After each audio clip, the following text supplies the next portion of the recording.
Hello और प्यारे बच्चों, कैसे हैं आप सभी। आशा करता हूँ सभी फिट होंगे। प्यारे बच्चों, आज की वीडियो से हम लोग चैप्टर नंबर जो हमारा 5 है अरिथमेटिक प्रोग्रेशन, हमारे न्यू वाले आर डी शर्मा बुक का ना, इसे स्टार्ट करने वाले हैं। और ये एक्सरसाइज आज हमारा कंप्लीट भी होगा, एक्सरसाइज 5.4। अब आप सोच रहे होगे कि सर आप 5.1, 5.2 और 5.3 क्यों नहीं करा रहे। तो देखो, वहाँ से कोई भी क्वेश्चन नहीं आता है। वो एक्सरसाइजेस केवल आपको आपकी बेसिक कॉन्सेप्ट्स को क्लियर करने के लिए दिए हैं। और मैं हर आर डी शर्मा पढ़ने वाले बच्चे से यही कहूँगा कि बेटा देखो, हार्डवर्क का समय खत्म। हार्डवर्क जो है ना पहले के ज़माने में किया जाता था, अब स्मार्ट वर्क का समय है। आप लोग अपना बेसिक कॉन्सेप्ट सबसे पहले हमारे एनसीईआरटी के वीडियोस देख करके क्लियर करो। और जो भी बच्चा आरडी शर्मा कर रहा है, चाहे आर्य सवाल कर रहा है, सबसे पहले एनसीईआरटी जरूर कर लो। अगर वो नहीं करोगे तो फिर ये सब करने से कोई फायदा नहीं, ठीक है। तो सबसे पहले तुम लोग क्या करना, अपना बेसिक कॉन्सेप्ट के लिए हमारे एनसीईआरटी के वीडियोस देख लेना। यूट्यूब चैनल के होम पेज में जाकर के तुम लोग को अरिथमेटिक प्रोग्रेशन का डिटेल वाला वीडियो मिल जाएगा और एनसीईआरटी के पूरे वीडियोस मिल जाएंगे, एक एक एक्सरसाइज का, ठीक है। तो उसके बाद फिर अब हम लोग यहाँ से जो हमारा 5.4 एक्सरसाइज है, जहाँ से एग्जाम में क्वेश्चन आते हैं, इस वाले एक्सरसाइज को हम लोग सॉल्व करेंगे, ठीक है। ताकि आप लोगों का जो कॉन्सेप्ट है वो एनसीईआरटी से क्लियर हो जाए और जो प्रैक्टिस है बहुत अच्छी खासी वो आरडी शर्मा वाले बुक से हो जाए। तो 5.4 का जो नोट्स है वो तुमको टेलीग्राम पे मिल जाएगा। टेलीग्राम का लिंक जो है वो डिस्क्रिप्शन बॉक्स में मैंने दे दिया है। तो चलो स्टार्ट करते हैं। क्वेश्चन नंबर 1 जो है ना, इसमें बस यही बोल रहा है कि आपको 10th term, 18th term, nth term, 10th term, ये सारे टर्म्स आपको फाइंड करने हैं एपी का, ठीक है। एपी होता क्या है ये सब मैंने से बताया, आपको बेसिक पहले क्लियर करना है ताकि आपको समझ में आ जाए। फिर मैं थोड़ा सा डिटेल दे देता हूँ। अगर कोई भी नंबर सीरीज लिखा हुआ है जिसका एक सीक्वेंस बन रहा है, जैसे कि मान लो 2 का टेबल से एग्जांपल लेते हैं, 2 1 जा 2, 2 2 जा 4, 2 3 जा 6, 2 4 जा 8, इस तरीके से आप टेबल पढ़ते हैं। और सभी नंबर में बीच में 2 2 का गैप रहता है, तो वो एक सीक्वेंस बन रहा है और सभी में 2 का गैप रह रहा है, तो वो भी क्या है कि एपी है। उसी तरीके से तुम लोग 3 का टेबल पढ़ लो, 3 3 जा 1, 3 1 जा 1, अरे यार क्या बोल रहा हूँ मैं, 3 1 जा 3, 3 2 जा 6, 3 3 जा 9। तो इस तरीके से यानी कि कोई भी टेबल जो होता है ना वो एक एपी ही होता है। तो अब एपी में क्या है कि अगर हम लोगों को ये बोल दे कि 3 5 जा बता दो, तो तुम तुरंत बता दोगे 3 5 जा 15 होता है। लेकिन अगर इस तरीके से लिखा रहे, पहला नंबर 3 है, दूसरा नंबर 6 है, तीसरा नंबर 9 है, और बोल दे कि बताओ पांचवा जो नंबर होगा वो कौन सा होगा, तो भले तुमको 3 का टेबल याद रखना, वहाँ पर थोड़ा सा कंफ्यूजन हो जाता है कि अरे यार पांचवा नंबर कौन सा होगा इस सीक्वेंस में, क्या हो सकता है, गेस करते हैं ना। तो वही गेस करने की जरूरत नहीं है। हम लोग क्या करते हैं, कुछ फॉर्मूला लगाते हैं, बेसिक से फॉर्मूला, और उसका यूज करके हम लोग ईजिली पता कर सकते हैं कि ये वाला जो नंबर होगा, पांचवा नंबर पूछा गया, 10वां नंबर अगर पूछ ले तो कौन सा होगा। जैसे ये जो एपी है, यहाँ पर देखो 1 है, फिर 4 है, फिर 7 है, तुम देखो कि सभी में 3 3 का गैप निकल कर क्या रहे ना। अब इसके बाद जो 10वां नंबर होगा वो कौन सा होगा, 4 नंबर तो हमको दे दिए, तो हम या तो कंटिन्यू फाइंड कर सकते हैं 5वां नंबर कौन सा है, 6वां नंबर कौन सा है, या तो हम डायरेक्ट वो फॉर्मूला लगा करके सॉल्व कर सकते हैं। तो चलो मैं तुमको फॉर्मूला लगा करके कैसे सॉल्व करना है वो मैं तुमको डिटेल में समझाता हूँ कॉपी में। तो देखो, ये हमें एपी दिया हुआ है। सबसे पहले कुछ बेसिक चीज़ें जान लो। जो सबसे पहला वाला नंबर होता है ना किसी भी एपी में, उसको ए से डिनोट किया जाता है, किसी से ए से। तो यहाँ पर जो ए की वैल्यू है वो कितनी है, वो 1 है। तो ये ए क्या होता है, किसी भी एपी का पहला नंबर। फिर दूसरा जो जरूरी चीज़ आता है वो होता है डी।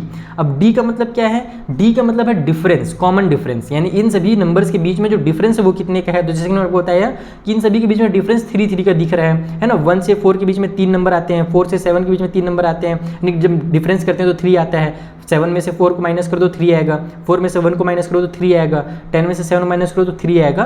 तो हर जगह सेम ही डिफरेंस होता है किसी भी एपी में। तो जो कॉमन डिफरेंस है यहाँ पर वो 3 है, तो डी की वैल्यू 3 है। अब ये दोनों चीज़ों का जरूरत कहाँ पर पड़ता है, ये पड़ता है जब हमको किसी भी एपी का कोई सा भी टर्म निकालना हो। जैसे कि मान लो हमें एन निकालना है। एन का मतलब क्या होता है कि हमारा, जैसे ये पहला नंबर है, उसी तरीके से हमको 10वां नंबर निकालना है। तो एन का मतलब होता है कि एन के बदले में कोई भी नंबर लिख लो तो वो 10वां नंबर। जैसे कि मान लो इस वाले नंबर को मुझे अगर इस फॉर्म में रिप्रेजेंट करना है तो इसको मैं बोलूँगा A2, यानी कि इस एपी में जो A2 है ना वो 4 है। ये जो A लिखा हूँ मैं, इसको A1 भी लिखा जाता है कि जो A1 है वो हमारा 1 है। फिर हमारे पास A3 जो है वो हमारा 7 है, इस तरीके से भी लिखते हैं। तो हमको AN का फॉर्मूला होता है कि कोई भी अगर नंबर निकालना हो तो उसके लिए सिंपल क्या करो, A लिखो, फिर प्लस करो n-1 और उसका मल्टीप्लाई कर दो D से। अब ये फॉर्मूला बहुत ही सिंपल है। AN का मतलब कि जो भी आपको टर्म निकालना है, जैसे कि अपने को 10वां टर्म निकालना है तो हम यहाँ पर A10 लिखेंगे। इसको AN के बदले TN भी लिखा जाता है। तुम AN भी लिख सकते हो, TN भी लिख सकते हो। ए का मतलब तुमको पता चल ही गया, ये 1 है। एन का मतलब क्या है, तो जो भी नंबर हम फाइंड कर रहे हैं, जैसे हमको 10वां नंबर निकालना है तो यहाँ पर एन के बदले में 10 लिखेंगे, माइनस में 1 करेंगे और मल्टीप्लाई डी यानी कि 3 से मल्टीप्लाई कर देंगे। तो ये तुम्हारा आंसर कितना निकल कर क्या आ जाएगा, 1 प्लस में 10 में से 1 माइनस होगा तो 9 आ जाएगा। और 9 का इस 3 से पहले मल्टीप्लाई करेंगे, बॉड मास का नेम पता है ना, पहले ब्रैकेट खुलता है, उसके बाद फिर मल्टीप्लाई और फिर प्लस माइनस जो भी है। तो हमारा 9 3 से हो जाएगा 27। अब 27 में 1 प्लस कर दो तो 28 आ जाएगा। यानी कि हमारा जो 10th टर्म है इस एपी का वो कितना है, वो 28 है। तो ये इसका बेसिक भी मैंने तुमको समझा दिया और एक इंपॉर्टेंट क्वेश्चन दिख रहा है। इस टाइप से क्वेश्चन 2023 के एग्जाम में एक बार आया था। क्यों आया था, कौन सा आया था, वो मैं आपको दिखाऊंगा। पहले तुमको ये समझ में आ गया होगा, आई होप बेसिक सा क्वेश्चन था। अब मैं इसका कौन सा क्वेश्चन करा दूँ, मैं अब इसका तुम लोगों को 10th टर्म या फिर इसमें विच टर्म वाला पूछ रहा है ना, चलो इसमें से एक क्वेश्चन और कराता हूँ, फर्स्ट वाला ही कोई और क्वेश्चन कराता हूँ। सो मैंने यहाँ पे थर्ड वाला क्वेश्चन ले लिया है, क्योंकि इस टाइप से क्वेश्चन बच्चे लोग कंफ्यूज रहते हैं कि सर यहाँ पर बोल दिया nth टर्म बताइए। जैसे आपने बताया कि 10th टर्म निकालना है तो हर जगह n के बदले में 10 लिख देंगे, और हमसे क्वेश्चन बोल रहा है कि nth टर्म बताओ। तो nth टर्म कैसे निकालना है, तो कोई नया चीज़ नहीं बच्चा, वो भी इसी फॉर्मूला से निकलता है। देखो कैसे, आप लोग पहले a की वैल्यू देखो 13 है, अगर d की वैल्यू देखा जाए तो इसमें से इसको माइनस करना है, ध्यान रखना इसमें से इसको नहीं करते हैं ना, नेक्स्ट वाले से हमारा फर्स्ट वाले को माइनस करते हैं। तो अगर मैं 8 में से 13 को माइनस करूंगा तो मेरा माइनस का 5 आएगा, तो जो कॉमन डिफरेंस है ना वो इस बार -5 है। ओके, अब हमसे क्या बोल रहा है, nth टर्म निकालना। nth टर्म का मतलब ही होता है an की वैल्यू निकालना। जैसे हम लोग को 10th टर्म बोलता है तो यहाँ पे 10 लिखते हैं, 8th टर्म बोलता है तो यहाँ 8 लिखते हैं, और nth टर्म का मतलब कि यहाँ पर बस कुछ नहीं करना है, n लिखना है। तो an इक्वल टू हमारा क्या होता है, a प्लस में n-1d, ये वाला फॉर्मूला लगता है। तो बस इसी फॉर्मूला में वैल्यूज को पुट कर दो। a के बदले में लिख दो 13 प्लस में हमारा n-1 होगा, इसमें कुछ भी चेंज नहीं करना है, और मल्टीप्लाई में d यानी कि माइनस का 5 कर देना है।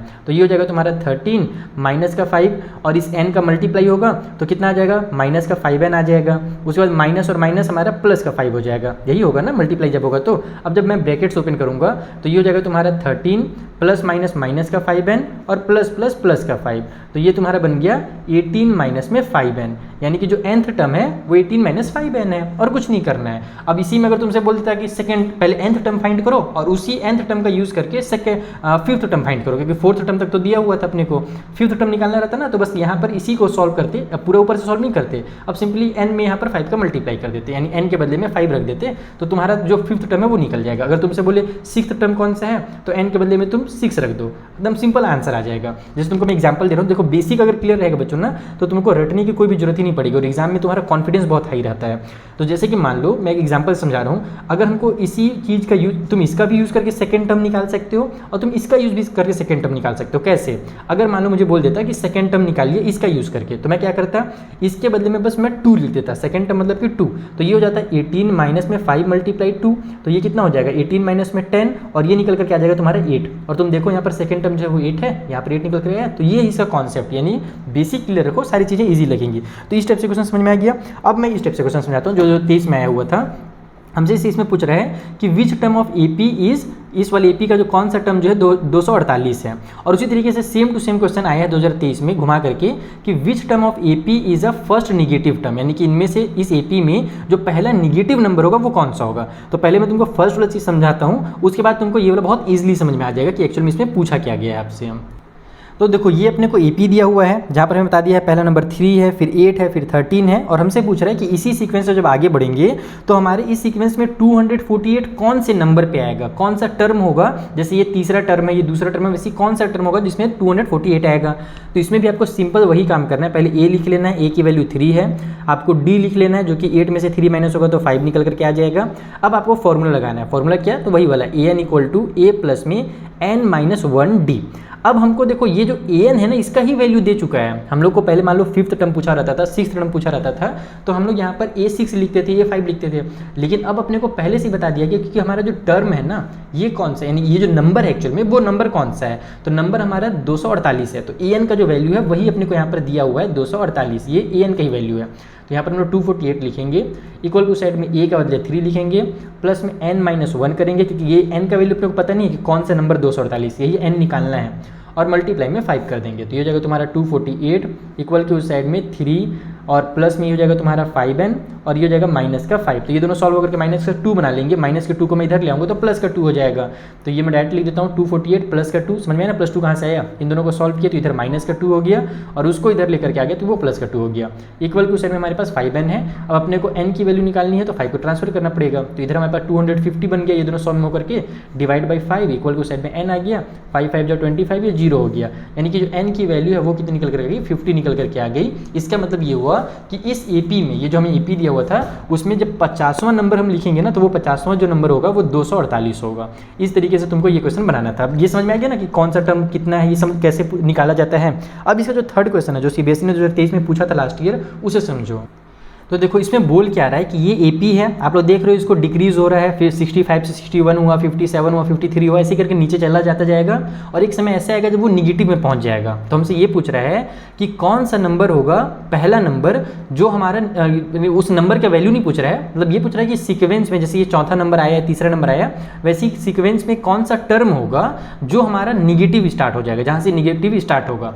तो देखो इसमें तो हम लोग को कुछ नंबर दिया नहीं हुआ है, बस हमसे बोल दिया कि निगेटिव स्टार्ट होगा। तो कोई भी जो निगेटिव नंबर होता है, तुमको ये तो पता ही होगा, कॉन्सेप्ट पता ही होगा कि जो निगेटिव नंबर होता है ना, उसका वैल्यू हमेशा क्या होता है, छोटा होता है जीरो से। जीरो जो होता है वो बड़ा होता है, अगर नंबर लाइन में देखोगे तो जीरो होता है, फिर राइट में +1 +2 जाता है और लेफ्ट में -1 -2 आता है। यानी कि निगेटिव जो नंबर्स होते हैं वो हमेशा जीरो से क्या होते हैं, छोटे होते हैं। Zero is greater than negative number. यानी इस बार जो अपने को टर्म का पता लगाना है वो क्या होगा, जीरो से छोटा होगा। तो यहाँ पर हमारा जो an होगा, यानी जो भी नंबर होगा ना, वो क्या होगा, स्मॉलर होगा जीरो से। यानी कि आप इसको इस तरीके से लिख सकते हो कि हमारे पास जो an होगा, जिसको हम लोग कैसे निकालते हैं, an का वैल्यू हम लोग कैसे निकालते हैं, an का वैल्यू हम लोग निकालते हैं a प्लस में n-1d करके, ये हम लोग फॉर्मूला लगा करके an का वैल्यू निकालते हैं। तो ये वाला जो वैल्यू है ना, यही क्या होगा, इस बार जीरो से छोटा होगा अकॉर्डिंग टू क्वेश्चन। इसको तो हम यहाँ पे लिख सकते हो कि ये हमने कहाँ से लिखा, तो ये हमने अकॉर्डिंग टू क्वेश्चन लिखा है कि ये निगेटिव है, यानी कि जीरो से छोटा होगा। ठीक है, तो अब ये वाला भी जो पार्ट होगा वो जीरो से छोटा होगा, क्योंकि ये पार्ट का मतलब क्या है, an का ही वैल्यू है। तो हम यहाँ पे लिखेंगे कि a प्लस में n-1d जो है वो क्या है भैया, वो स्मॉलर है जीरो से। बस यहीं से तुमको n की वैल्यू मिलेगी। देखो कैसे, a का वैल्यू कितना है, 65 है, यहाँ पर 65 लिख लो। ये हो जाएगा तुम्हारा n-1, d का वैल्यू कितना है, तो इसको इसमें माइनस करूँगा, 61 में 65 तो माइनस का 4 आ जाएगा, तो -4 इज स्मॉलर देन जीरो। तो ये हो जाएगा तुम्हारे यहाँ से 65, ये सॉल्व होकर के -4n और ये दोनों सॉल्व होकर के +4 इज स्मॉलर देन जीरो। अब यहाँ पर जब इसको मैं सॉल्व करूँगा तो दोनों ऐड हो जाएंगे, तो आ जाएगा हमारा 69 माइनस में 4n और हमारे पास हो जाएगा जीरो। इसको तुम उधर भेज सकते हो ताकि ये पॉजिटिव बन जाए। तो यहाँ पर हमारे पास हो जाएगा 60n और ये हमारा जो माइनस वाला है उधर जाकर के प्लस का हमारा 4n बना लेगा। अब इस 4 को इधर ट्रांसफर कर दो ताकि तुम्हारा n की वैल्यू आ जाए। तो 69 है ना, 69 डिवाइड बाई में, यहाँ पर मल्टीप्लाई में, तो यहाँ पर आकर के डिवाइड में हो जाएगा, इज ग्रेटर देन n। अब इसको जब तुम कट करोगे तो तुम्हारा जो आंसर है वो 17.25 आएगा, यानी कि 17 से ज़्यादा। तो हमारा जो n का वैल्यू है वो 17 से ज़्यादा ही होगा, यानी कि 17, अगर यहाँ पर हमारे पास 17 एग्जैक्ट आ जाता तो फिर हम लोग 17 लेते, लेकिन 17.25 आ रहा है, यानी कि हम लोग को अगले नंबर पे जाना पड़ेगा, क्योंकि हम लोग टर्म की बात कर रहे हैं ना। तो टर्म कभी भी डेसिमल में नहीं लिखते हम लोग। जैसे हम लोग इसको क्या बोलते हैं, पहला टर्म बोलते हैं, दूसरा टर्म बोलते हैं, इसको ये थोड़ी बोलते हैं कि ये 2.5 टर्म है हमारा, या फिर 2.5 टर्म है, इस थोड़ी बोला जाता है। तो हम लोग यहाँ पर जान रहे हैं कि ये जो हमारा n होगा वो ग्रेटर होगा किससे, इससे। तो इससे ग्रेटर जो होगा हम लोग अगला टर्म ले लेंगे जो कि होल नंबर होगा, जो कि 18 आता है। यानी कि हमारे पास n की जो वैल्यू होगी वो 18 होगी। इसका मतलब ये हुआ कि हमारा जो 18th टर्म होगा इस वाले AP के सीरीज में, जो हमारा 18th नंबर में टर्म होगा ना, वो पहला नंबर होगा जो कि निगेटिव होगा। तो इस तरीके से तुमको इस क्वेश्चन को सॉल्व करना था। 2023 का क्वेश्चन है वो लोग ना, तो ये सब आता है क्वेश्चन। एक इसी टाइप से एक और क्वेश्चन है, देखो जो CBSE के एग्जाम में है तो वो सारे क्वेश्चन मैं कराने वाला हूँ। NCERT के क्वेश्चन मैंने NCERT की बुक में करा दिए तो वो नहीं कराने वाला हूँ। NCERT के एग्जाम्पलर वाले जो इंपॉर्टेंट मुझे लगेंगे वो भी मैं करा दूंगा। तो जैसे कि ये 2019 में आया था, सेम टाइप से क्वेश्चन है। इसमें बोल रहा है कि which term of AP will be -82। -82 कौन सा टर्म होगा, तो जैसे मैंने क्वेश्चन नंबर 1 बनाया ना, 2 का सेकंड क्वेश्चन का फर्स्ट वाला पार्ट जहाँ पर 248 था, उसी तरीके से ये बनेगा। और उसके बाद एक चीज़ और पूछ रहा है कि क्या -100 जो है वो कोई भी टर्म होगा इस AP का, तो ये भी तुरंत समझ में आ जाएगा, तुरंत निकल जाएगा। कोई नया चीज़ नहीं, मस्त कन्फ्यूज होना कि -100 कोई टर्म होगा कि नहीं होगा, ये इजीली निकलेगा। कैसे निकलेगा वो कॉपी में समझा। तो देखो ये हमारा AP है। पहले हम लोग फर्स्ट पार्ट को देखेंगे कि कौन सा जो टर्म है वो माइनस का 82 होगा। तो उसके लिए अपने को A की जरूरत पड़ेगी जो कि तुमको दिख रहा है -7 है, और D की जरूरत पड़ेगी, किसी में से भी किसी को माइनस कर लो। जैसे -12 में से अगर मैं माइनस करता हूँ -7 को, तो हो जाएगा -12 + 7 = -5। ठीक है, अब अपने को क्या करना है कि सिंपली यहाँ पर से फॉर्मूला लगाना है an वाला, कि हम लोग क्या जानते हैं an जो होता है वो इक्वल होता है a + n-1d के। सो यहाँ पर an की जो वैल्यू है वही अपने को क्वेश्चन में बता दी गई कि -82, और हमको ये बताना है कि n की वैल्यू कितनी है, यानी कौन से नंबर पे आ रहा है। तो यहाँ पर हो जाएगा हमारा -82 इक्वल के उस साइड में a के बदले में -7, फिर यहाँ n-1 और d के बदले में जो हमने देखा -5 निकल करके आया था। चलो सबको सॉल्व करो। तो इस -7 को इधर ही ले आता हूँ मैं, तो ये हो जाएगा 82 और प्लस में 7 इक्वल के उस साइड में इनका मल्टीप्लाई करो, तो -5 से n का मल्टीप्लाई होगा तो -5n, और इन दोनों का मल्टीप्लाई होगा तो +5 हो जाएगा। ठीक है, अब यहाँ पर हमारे पास ये कितना हो जा रहा है, तो 82 में देखो ये माइनस और ये प्लस है, तो माइनस प्लस पहले तो माइनस होगा, तो यहाँ पर हम लोग जब माइनस करेंगे तो ये बन जाएगा हमारा 75, और यहाँ बड़े नंबर माइनस की साइन है तो माइनस की साइन लग जाएगी। इस प्लस वाले 5 को भी इधर ले आओ, तो ये -5 इधर हो जाएगा, उधर हमारे पास -5n बचेगा। तो ये हो गया तुम्हारा -80 इक्वल के उस साइड में माइनस का 5n, इस -5 को इधर भेज दो तो -80 डिवाइड बाई -5 इक्वल टू हो जाएगा n, माइनस से माइनस खत्म, 5 का टेबल में हमारा 5 का टेबल कितना आता है 8 टाइम पे हमारा 40 आता है, तो 16 टाइम पे हमारा 80 आ जाएगा, यानी कि 16 हो जाएगा। सो n की जो वैल्यू है वो कितनी है 16 है। इसका मतलब ये हुआ कि जो 16th टर्म है ना AP का वो कितना है, वही हमारा माइनस का 82 है। स्टेटमेंट वगैरह एग्जाम में बना करके लिखते रहना आराम से। अब मैं इसका जो सेकंड पार्ट है उसे बनाता हूँ। सेकंड पार्ट में बोल रहा है कि क्या माइनस का 100 कोई टर्म है या नहीं है, तो वो भी चेक करेंगे। इसी तरीके से हम लोग लिखेंगे -100, यही वाला फॉर्मूला सेम टू सेम, बस -100 ये हमारा सेकंड पार्ट बन रहा है ना यहाँ से। इक्वल के उस साइड में -7 ब्रैकेट में प्लस में n-1 और फिर d के बदले में वही माइनस का 5, जैसे पहले सॉल्व किए थे पूरा वही सॉल्व करेंगे। देखेंगे कि n की वैल्यू निकल करके आ रही है या नहीं निकल करके आ रही है। तो ये हो जाएगा तुम्हारा पिछले बार की तरह ही -100 और ये हो जाएगा प्लस का 7 इक्वल के उस साइड में माइनस का 5n और ये हो जाएगा प्लस का 5। इन दोनों को सॉल्व करोगे तो माइनस का 93 बना लेगा। इस प्लस वाले 5 को इधर लेकर के आओगे तो यहाँ पर आकर के ये माइनस का 5 हो जाएगा इक्वल के उस साइड में माइनस का 5n। तो ये बन जाएगा तुम्हारा यहाँ से कितना माइनस का कितना हो जाएगा, ये 98 हो जाएगा। और ये -5 को इधर ले आता हूँ मैं, इक्वल के उस साइड में n होगा। तो अगर मैं इसको देखो कट कर रहा हूँ तो ये मेरा कंप्लीट कट नहीं हो रहा है। कितने टाइम पे आ रहा है हम लोग का ये फ्रैक्शन, मतलब कि क्या बोल सकते हो तुम लोग कि ये हमारा एक डेसिमल में आ जा रहा है। यहाँ पे जब मैं कट करूँगा तो 5 1 5 होगा, 4 बचेगा वो आगे जाकर के 48 बनाएगा। तो 5 के टेबल में 5 9 45 होता है। अब 3 बचेगा तो डेसिमल लगाएंगे और 3 के बाद हम लोग क्या करेंगे 0 लगाएंगे तो 5 6 30 होगा। कहने का मतलब है कि ये कितना आ जा रहा है हमारे पास, ये आ जा रहा है 19 पॉइंट में 6 आ जा रहा है। और ये हमारा आंसर नहीं हो सकता। आंसर नहीं हो सकता का मतलब क्या है कि जैसे देखो ये हमारा पहला टर्म है, इसको हम लोग क्या बोलते हैं, पहला टर्म बोलते हैं, दूसरा टर्म बोलते हैं, तीसरा टर्म बोलते हैं। तो कोई भी जो नंबर होगा ना वो एकदम होल नंबर होगा, 1 होगा या 2 होगा या 3 होगा या 4 होगा, इस तरीके से होता है। जैसे कि ये हमारा जो नंबर था वो एकदम 16th टर्म था, तो हम लोग का या तो 19th टर्म निकलेगा या तो 20th टर्म निकलेगा, 19 और 20 के बीच में नहीं निकलने वाला है। तो यहाँ पर जो ये 19 पॉइंट में 6 निकल करके आ रहा है ये गलत निकल करके आ रहा है। या तो 19th निकलता तब हम जान जाते कि ये 19th टर्म है, या तो 20 निकलता तब हम जानते थे कि ये क्या है हमारे पास 20th टर्म है, यानी कि ये हमारा एक नेचुरल नंबर नहीं है। तो इस वजह से हमारा जो -100 है वो क्या होगा, इस एपी का कोई भी टर्म नहीं होगा। ठीक है, -100 will not any term of this AP. ठीक है, रीजन समझ में आ गया कि हमारा कंप्लीट नंबर ही निकल करके आना चाहिए। एन का वैल्यू जो होता है ना हमेशा होल नंबर होता है, यानी कंप्लीट होल नहीं, नेचुरल नंबर 1 2 3 4 5 6 कुछ भी हो सकता है इस तरीके से। तो ये हो गया हमारा फोर्थ क्वेश्चन कंप्लीट। अब हम लोग देखते हैं आगे जो अगला क्वेश्चन है जो आ चुका है 2017 के सीबीएसई एग्जाम में, वो कैसे बनेगा। सो 17th वाले में बोल रहा कि is 302 a term of AP, क्या 302 इस एपी का टर्म है। तो जैसे यहाँ पर हम लोग सॉल्व किए, जैसे -100 को चेक किया वैसे ही करना है सेम टू सेम। तो इसको तुम लोग आधा खुद से बनाओ। उसके बाद जो अगला वाला है इज -150 इस टर्म ऑफ एपी, तो ये देखो इन दोनों में से कोई एक मैं बना देता हूँ, जैसे कि माइनस वाला ही मैं बना देता हूँ कि बच्चे लोग ज़्यादातर माइनस में कंफ्यूज होते हैं। प्लस वाला तुम लोग खुद से बना लेना, दोनों सेम टू सेम बनेगा, इसी की तरह बनेगा। देखो 2017 में भी रिपीट हुआ था और 2019 में सेम टू सेम क्वेश्चन आए थे, बस नंबर को चेंज किया गया था। इसका मतलब ये क्वेश्चन एग्जाम में आने के पूरे चांसेस हैं। तो देखो फिर से हमने लिख लिया एपी इतना है, ए की वैल्यू 11 है, डी की वैल्यू इन दोनों को माइनस करेंगे तो -3 आ जाएगा। फिर से काम करना है, एन वाला फॉर्मूला लगाएंगे जो कि होता है ए प्लस में n-1d। अच्छा यहाँ पर ना टीएन भी लिख सकते हो ना, एन टीएन दोनों सेम चीज़ें होती है। एन का वैल्यू अपने को बोल रहा है कि -150, यानी कि क्या -150 इस एपी में कोई टर्म होगा। तो फिर वही चेक करेंगे एन की वैल्यू क्या निकल करके आ रही है। तो 11 प्लस में n-1 और डी के बदले में हमारा -3 हो जाएगा। एक काम करता हूँ, ट्रांसफर ना इकट्ठा करूँगा, फालतू में ना दो बार ट्रांसफर करना पड़ता है मेरे को। तो ये जगह 11 प्लस में हमारे पास, सॉरी प्लस नहीं माइनस में हमारे पास 3n होगा, क्योंकि माइनस में है 3 तो माइनस का 3n होगा। और ये हो जाएगा हमारा प्लस का 3, 3 1 3 माइनस माइनस प्लस। इन दोनों को सॉल्व करेंगे तो प्लस का 14 आएगा, उस प्लस के 14 को इधर भेजूंगा तो माइनस का 14 हो जाएगा। तो ये हो जाएगा -150 और -14 इक्वल के साइड में ये -3n बच जाएगा। इन दोनों को सॉल्व करेंगे तो -164 हो गया। 3 को इधर ट्रांसफर करो तो -3 डिवाइड में इक्वल के साइड में n है, माइनस से माइनस कैंसिल। देखो ये पूरा कट हो रहा है क्या, तो बिल्कुल भी नहीं, 3 5 15 होगा और फिर ये हमारा 1 हो जाएगा, यानी कि इस तरीके से होगा। देखो 3 5 15, 1 आगे गया तो ये 14 बना लिया। अब तो 14 तो आता नहीं 3 के टेबल में, तो वही होगा फिर पहले की तरह कि 3 4 जब हम लोग 12 लेंगे, 14 में से 12 कट हो गया, बचेगा 2, फिर डेसिमल लगा करके उसके आगे 0 लगाएंगे तो 20 बन जाएगा। तो फिर 14 6 हमारे पास हो जाएगा, सॉरी 14 6 बोल रहा हूँ, 3 6 हमारा 18 हो जाएगा, फिर ऐसे 2 बचेगा। तो यानी 54.66 आ रहा है, यानी जो n है वो हमारा नेचुरल नंबर निकल करके नहीं आ रहा, 56.66 आ जा रहा है, जो कि कंप्लीट नंबर हमारा नहीं है। इसलिए यहाँ पर भी हमारा ये जो -150 था इस वाले एपी के लिए कोई भी टर्म नहीं होने वाला है। ठीक है, तो इस तरीके से तुम्हारा ये भी क्वेश्चन होता है कंप्लीट। चलो आगे बढ़ते हैं और अगला क्वेश्चन बनाते हैं। अब बनाते हैं एक इंटरेस्टिंग क्वेश्चन जहाँ पर तुम्हारी क्रिटिकल थिंकिंग का यूज़ होगा, और इस टाइप से क्वेश्चन अब सीबीएसई ने बोल भी दिया है कि हम लोग बहुत ज़्यादा देने वाले हैं, बच्चों का क्रिटिकल थिंकिंग डेवलप करने वाले हैं।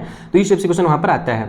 इसमें क्या बोल रहा है कि अगर जो हमारा फिफ्थ टर्म, जैसे ये सब क्वेश्चन जो है ना ये बेसिक तरीके हैं, बस इसको तुम सॉल्व करने का एक बार मेथड जान जाओ बन जाएगा, लेकिन इसमें थोड़ा सा दिमाग लगाना पड़ता है, उसी को क्रिटिकल थिंकिंग बोलते हैं। तो ये वाला क्वेश्चन 2015 में आया था, बाकी बीच वाले क्वेश्चन मैं भी फिलहाल नहीं करा रहा हूँ, और इसके रीजन मैंने पहले भी तुम लोग को बताया है कि आरडी शर्मा के वीडियोज़ में मेरे बहुत ज़्यादा व्यूज़ नहीं जाते हैं, बहुत कम बच्चे देखते हैं, और जो देखते हैं वो शेयर भी नहीं करते अपने फ्रेंड के साथ। तो इस वजह से मैं बहुत डिमोटिवेट फील करता हूँ, लेकिन जो बच्चे देखते हैं मैं उनका भला चाहता हूँ, और मैं चाहता हूँ कि उनको कम से कम जो इंपॉर्टेंट क्वेश्चन है वो करा दूँ। तो देखो एनसीईआरटी के क्वेश्चन तो मैं पहले करा ही चुका हूँ एनसीईआरटी की बुक में, तो वो नहीं करा रहा हूँ मैं। बाकी जो क्वेश्चन है उसको छोड़ दो, मेन जो क्वेश्चन पहले आ चुके हैं हम लोग उसको करते हैं, ताकि PYQ तुम्हारा एकदम अच्छे से प्रैक्टिस हो जाए।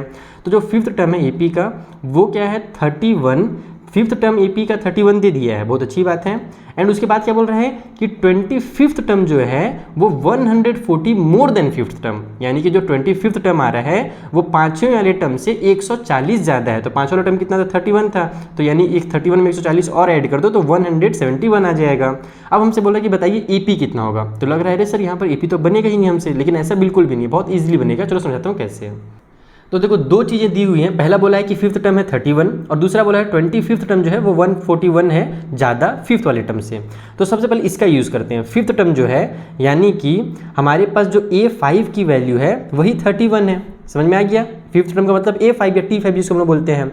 अब हम लोग ये जानते हैं कि अगर मुझे फिफ्थ टर्म निकालना रहता है तब मैं क्या करता हूँ। मुझे फिफ्थ टर्म निकालने के लिए A प्लस में n-1d करना पड़ता है, और n का मतलब फिफ्थ वाला नंबर निकाल रहे हैं, तो n के बदले में हम लोग 5 - 1 करेंगे और मल्टीप्लाई d का करेंगे, तो ये फिफ्थ टर्म निकालने का फॉर्मूला बन गया। अब फिफ्थ टर्म जो है वो पहले से दिया हुआ है 31, यानी कि ये जो है ना ये बराबर है 31 के। बस यही इसका कॉन्सेप्ट है पूरा। बहुत सारे क्वेश्चन भी ऐसे आने वाले, इसलिए तुम ध्यान से समझना, ये पहला ईजी क्वेश्चन है, जो आगे इस टाइप से ना बहुत मुश्किल आने वाले हैं, ठीक है। तो फिफ्थ टर्म जो है वो 31 है, तो फिफ्थ टर्म का हमने फॉर्मूला लिखा कि फिफ्थ टर्म निकालने के लिए A प्लस में n-1d करते हैं और n के बदले में हम लोग 5 लिखेंगे क्योंकि फिफ्थ टर्म निकाल रहे हैं। तो ये बन जाएगा हमारा A प्लस में 5 में से 1 माइनस हो तो 4 का D से मल्टीप्लाई होगा तो 4D, तो A प्लस में 4D इक्वल टू हमारा आ गया 31। ये इसको कहते हैं इक्वेशन नंबर 1। अब तुम लोग इक्वेशन बना करके सॉल्व करने वाले हो, अभी तक तुम लोग बस फॉर्मूला लगा करके सॉल्व कर रहे थे, अब यहाँ पे क्रिटिकल थिंकिंग होगा। ये हमको एक इक्वेशन इस तरीके से मिल गया। अब हम लोग आगे बढ़ेंगे, और अकॉर्डिंग टू क्वेश्चन हमसे क्वेश्चन में क्या बोला था कि जो हमारा 25th टर्म है वो फिफ्थ वाले टर्म से 141 ज़्यादा है। तो फिफ्थ वाला टर्म है 31, तो उसमें 140 ज़्यादा बोला था ना क्वेश्चन में, क्योंकि उस टाइम मैंने क्वेश्चन में आपको बताया था 171 आ रहा था। कहाँ गया मेरा क्वेश्चन, गलत लिखा क्या? हाँ ये गलत लिख दिया मैंने, 141 गलती से लिख दिया, 31 के बाद ये 140 दिया है क्वेश्चन में, तो यहाँ पर हो जाएगा हमारे पास 140। तो यहाँ पर जो हमारा 25th टर्म है वो हो जाएगा 171, और फिर से इसी तरीके से अगर मैं इसको सॉल्व करूँ तो ये आ जाएगा तुम्हारा A प्लस में 25 minus 1D equal to side में 171। कई बार टीचर लोग ना इसको जल्दी से A प्लस में 24D लिख देते हैं, तो बच्चे कंफ्यूज हो जाते हैं कि 25th टर्म है तो 24 टीचर क्यों लिख रहे हैं। तो देखो इसका ये तरीका है कि 24 कहाँ से आएगा, तो ये 25 में से 1 माइनस होगा जो कि हमारा फॉर्मूला है n-1, तो इस वजह से ये A प्लस में 24D आता है। कई बार टीचर इसको इस स्टेप के बाद इसको डायरेक्ट लिख देते हैं, तो बच्चे लोग कंफ्यूज आ जाते हैं कि सर तो 25th टर्म था तो 24 कहाँ से आ गया। तो ये उसका तरीका है, जैसे यहाँ पर 5 में से 1 माइनस 4 आया था ना, बस वही चीज़। ये बनेगा तुम्हारा इक्वेशन नंबर 2। अब दो इक्वेशन मिल गए हैं, क्लास 9th में भी तुम लोगों में सिखाया हूँ, 10th में भी सिखाया हूँ, कभी भी दो इक्वेशन रहे तो वहाँ पर से उसको तुम चाहे सब्स्टिट्यूशन मेथड यूज़ करो चाहे तुम एलिमिनेशन मेथड यूज़ करो, तुम्हारा आंसर निकल कर क्या आ जाएगा। तो मैं यहाँ पर एलिमिनेशन मेथड यूज़ करूँगा, मैं इक्वेशन नंबर 2 में से इक्वेशन 1 को माइनस कर दूंगा, है ना। एलिमिनेशन मेथड क्या होता है याद है ना, अगर याद नहीं बेटा तो जाकर के मेरे वीडियोज़ देख लेना पुराने वाले इक्वेशन वाले। तो एलिमिनेशन मेथड हम लोग यहाँ पर यूज़ करने वाले हैं, इस बार मैं लिख दे रहा हूँ, बाकी जब जरूरी नहीं एग्जाम में लिखना ये सब। तो मैं क्या कर रहा हूँ, सब्ट्रैक्ट करूँगा, subtract equation number 1 from equation number 2। तो यहाँ पर हमारा इक्वेशन नंबर 2 क्या है, तो A प्लस में 24D इक्वल की उस साइड में 171 है, उसमें से माइनस क्या करना है, तो A प्लस में 4D इक्वल की उस साइड में 31 को माइनस करना है। तो सबका साइन चेंज हो जाएगा, ये भी माइनस में हो जाएगा, ये प्लस वाला माइनस में हो जाएगा, ये भी माइनस में हो जाएगा, प्लस ये माइनस से खेल खत्म, कैंसिल हो जाएगा, और इसीलिए एलिमिनेशन मेथड इसको बोलते हैं ताकि वो कट हो जाए। 24 में से ये 4 माइनस होगा तो हमारा 20D आ जाएगा, इक्वल की उस साइड में यहाँ पर जब माइनस करेंगे तो 1 में से 1 माइनस हो 0, ये हो जाएगा हमारा 4 और ये हो जाएगा 1।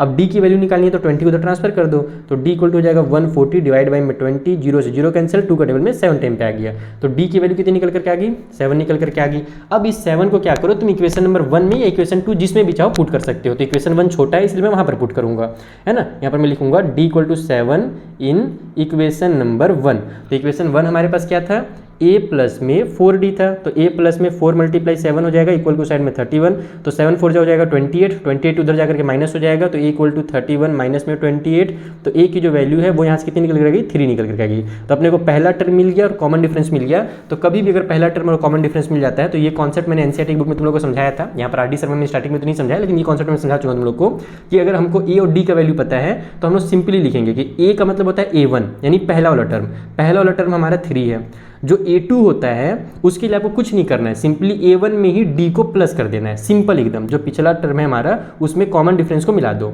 तो ये हो जाएगा तुम्हारा 3 प्लस में 7 यानी कि हमारा 10 आ जाएगा, जो सेकंड वाला टर्म है। उसी तरीके से थर्ड वाला अगर टर्म निकालना है तो तुम सिंपली a2 में क्या करो, d को प्लस कर दो। बाकी तुम्हें वो फॉर्मूला से भी निकाल सकते हो, फर्स्ट सेकंड थर्ड टर्म, जैसे ये वाला फॉर्मूला जो मैंने बताया a प्लस में n माइनस 1d, उतना टाइम वेस्ट नहीं करना है, ये मेथड है।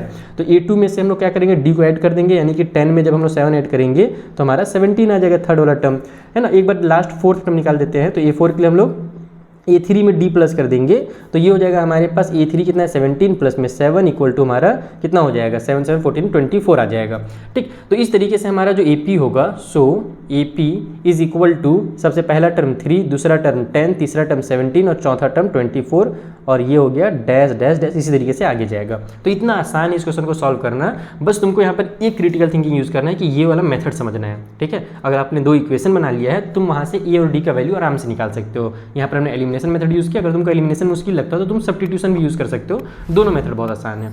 चलो आगे बढ़ते हैं। अगला क्वेश्चन भी जो अभी 2014 में आ चुका है, इसमें क्या बोल रहे हैं कि find weather 0 is a term of AP। देखो ये क्वेश्चन मैं नहीं कराने वाला, यही क्वेश्चन है जो पहले दिया हुआ था कि पता कीजिए। इसमें क्या बोल रहा था कि क्या -150 इस AP का टर्म है, उसी तरीके से यहाँ पर बोल दिया कि क्या 0 जो है इस AP का टर्म है। तो तुमको क्या करना है, an के बदले में जो हम लोग वहाँ पर 150 लिख रहे थे माइनस वाला, और ये वाला क्वेश्चन जब बनाया था तो -100 लिखा था मैंने, वहाँ पर तुमको 0 लिख देना है, बस 0 equal to a minus 1d करके तुमको सॉल्व करना है। तो n की वैल्यू देखना कि तुम्हारा निकल कर क्या आ रही है, अगर whole number sorry natural number अगर निकल कर क्या आ जाए तो समझ जाना कि यस 0 जो है इस AP का एक टर्म है, और अगर नहीं निकल कर क्या आता है n का वैल्यू कंप्लीट तो नहीं आएगा। इन्हीं सेम क्वेश्चन है बच्चा लोग, मैं नहीं बना रहा, आगे बढ़ते हैं। इसमें क्या बोल रहा है कि if the 7th term of an AP is 1/9 and it's 9th term is 1/7, 7th term दे दिया है और 9th टर्म दे दिया है, तो बताइए 63 वाला जो टर्म होगा वो कितना होगा। देखो कितना मस्त लग रहा है, लग रहा है कि बारी बहुत खतरनाक क्वेश्चन है, लेकिन ऐसा नहीं है। तुमने अगर इसको समझ लिया ना तो ये भी तुमको बहुत आसानी समझ में आ जाएगा। तो इसको भी हम लोग वहीं से स्टार्ट करेंगे जैसे पिछले वाले क्वेश्चन को किए थे। हमसे बोल रहा है कि 7th टर्म जो है 1/9 है, यानी कि a7 की जो वैल्यू है वही हमारी 1/9 है, और हमको पता है a7 जो होता है वो a + 60 होता है। अब तुम लोग ये चीज़ समझ में आ गया होगा क्योंकि मैंने पिछले वाले क्वेश्चन में समझा दिया कि हमारे पास अगर 7 टर्म निकालना है तो n - 1d करते हैं, तो n का मतलब होता है 7, 7 में से 1 माइनस होगा तो 6 आ जाएगा, तो 7th टर्म जो होगा वो 6d हो जाएगा। इक्वल की उस साइड में आ गया हमारे पास 1/9, ये बन गया पहला इक्वेशन, क्वेश्चन में दिया था। उसके बाद हमसे बोल रहा है कि जो 9th टर्म है वो हमारा 1/7 है, तो 9th टर्म मतलब a प्लस में 8d। अब ये चीज़ समझ में आ रहा होगा तुम लोग कि 8d कहाँ से आ रहा है 9th टर्म है, तो ये हो जाएगा इक्वल को साइड में 1/7। और अगर तुमको नहीं समझ में आ रहा है, अगर तुम डायरेक्ट 10th वाला क्वेश्चन को देख रहे हो तो बेटा जाकर के 8th वाला को देख लो, तुमको ये कॉन्सेप्ट बहुत ईजिली समझ में आ जाएगा। और 8th वाला समझ में आएगा तभी ये बनेगा ना, क्योंकि फ्रैक्शन है ना, वहाँ पर बोला एकदम मस्त नंबर दिया था, ईजी नंबर दिया हुआ था। अब इसको सॉल्व करते हैं, तो फिर वही करूँगा मैं, इसमें से इसको माइनस कर दूंगा, यानी मैं इक्वेशन नंबर 2 में से माइनस कर दूंगा इक्वेशन नंबर 1 को। पिछले बार मैं डिटेल में लिख रहा था, अब मैं डिटेल में नहीं लिख रहा हूँ क्योंकि तुमको कॉन्सेप्ट समझ में आ गया है एग्जाम में कैसे लिखना है। तो ये हो जाएगा तुम्हारा a प्लस में 8d इक्वल की उस साइड में 1/7, उसमें से माइनस करना है अपने को a प्लस में 6d इक्वल की उस साइड में 1/9 को। जब ये माइनस होगा तो माइनस माइनस माइनस सबका साइन चेंज हो जाएगा, ये एलिमिनेट हो जाएगा।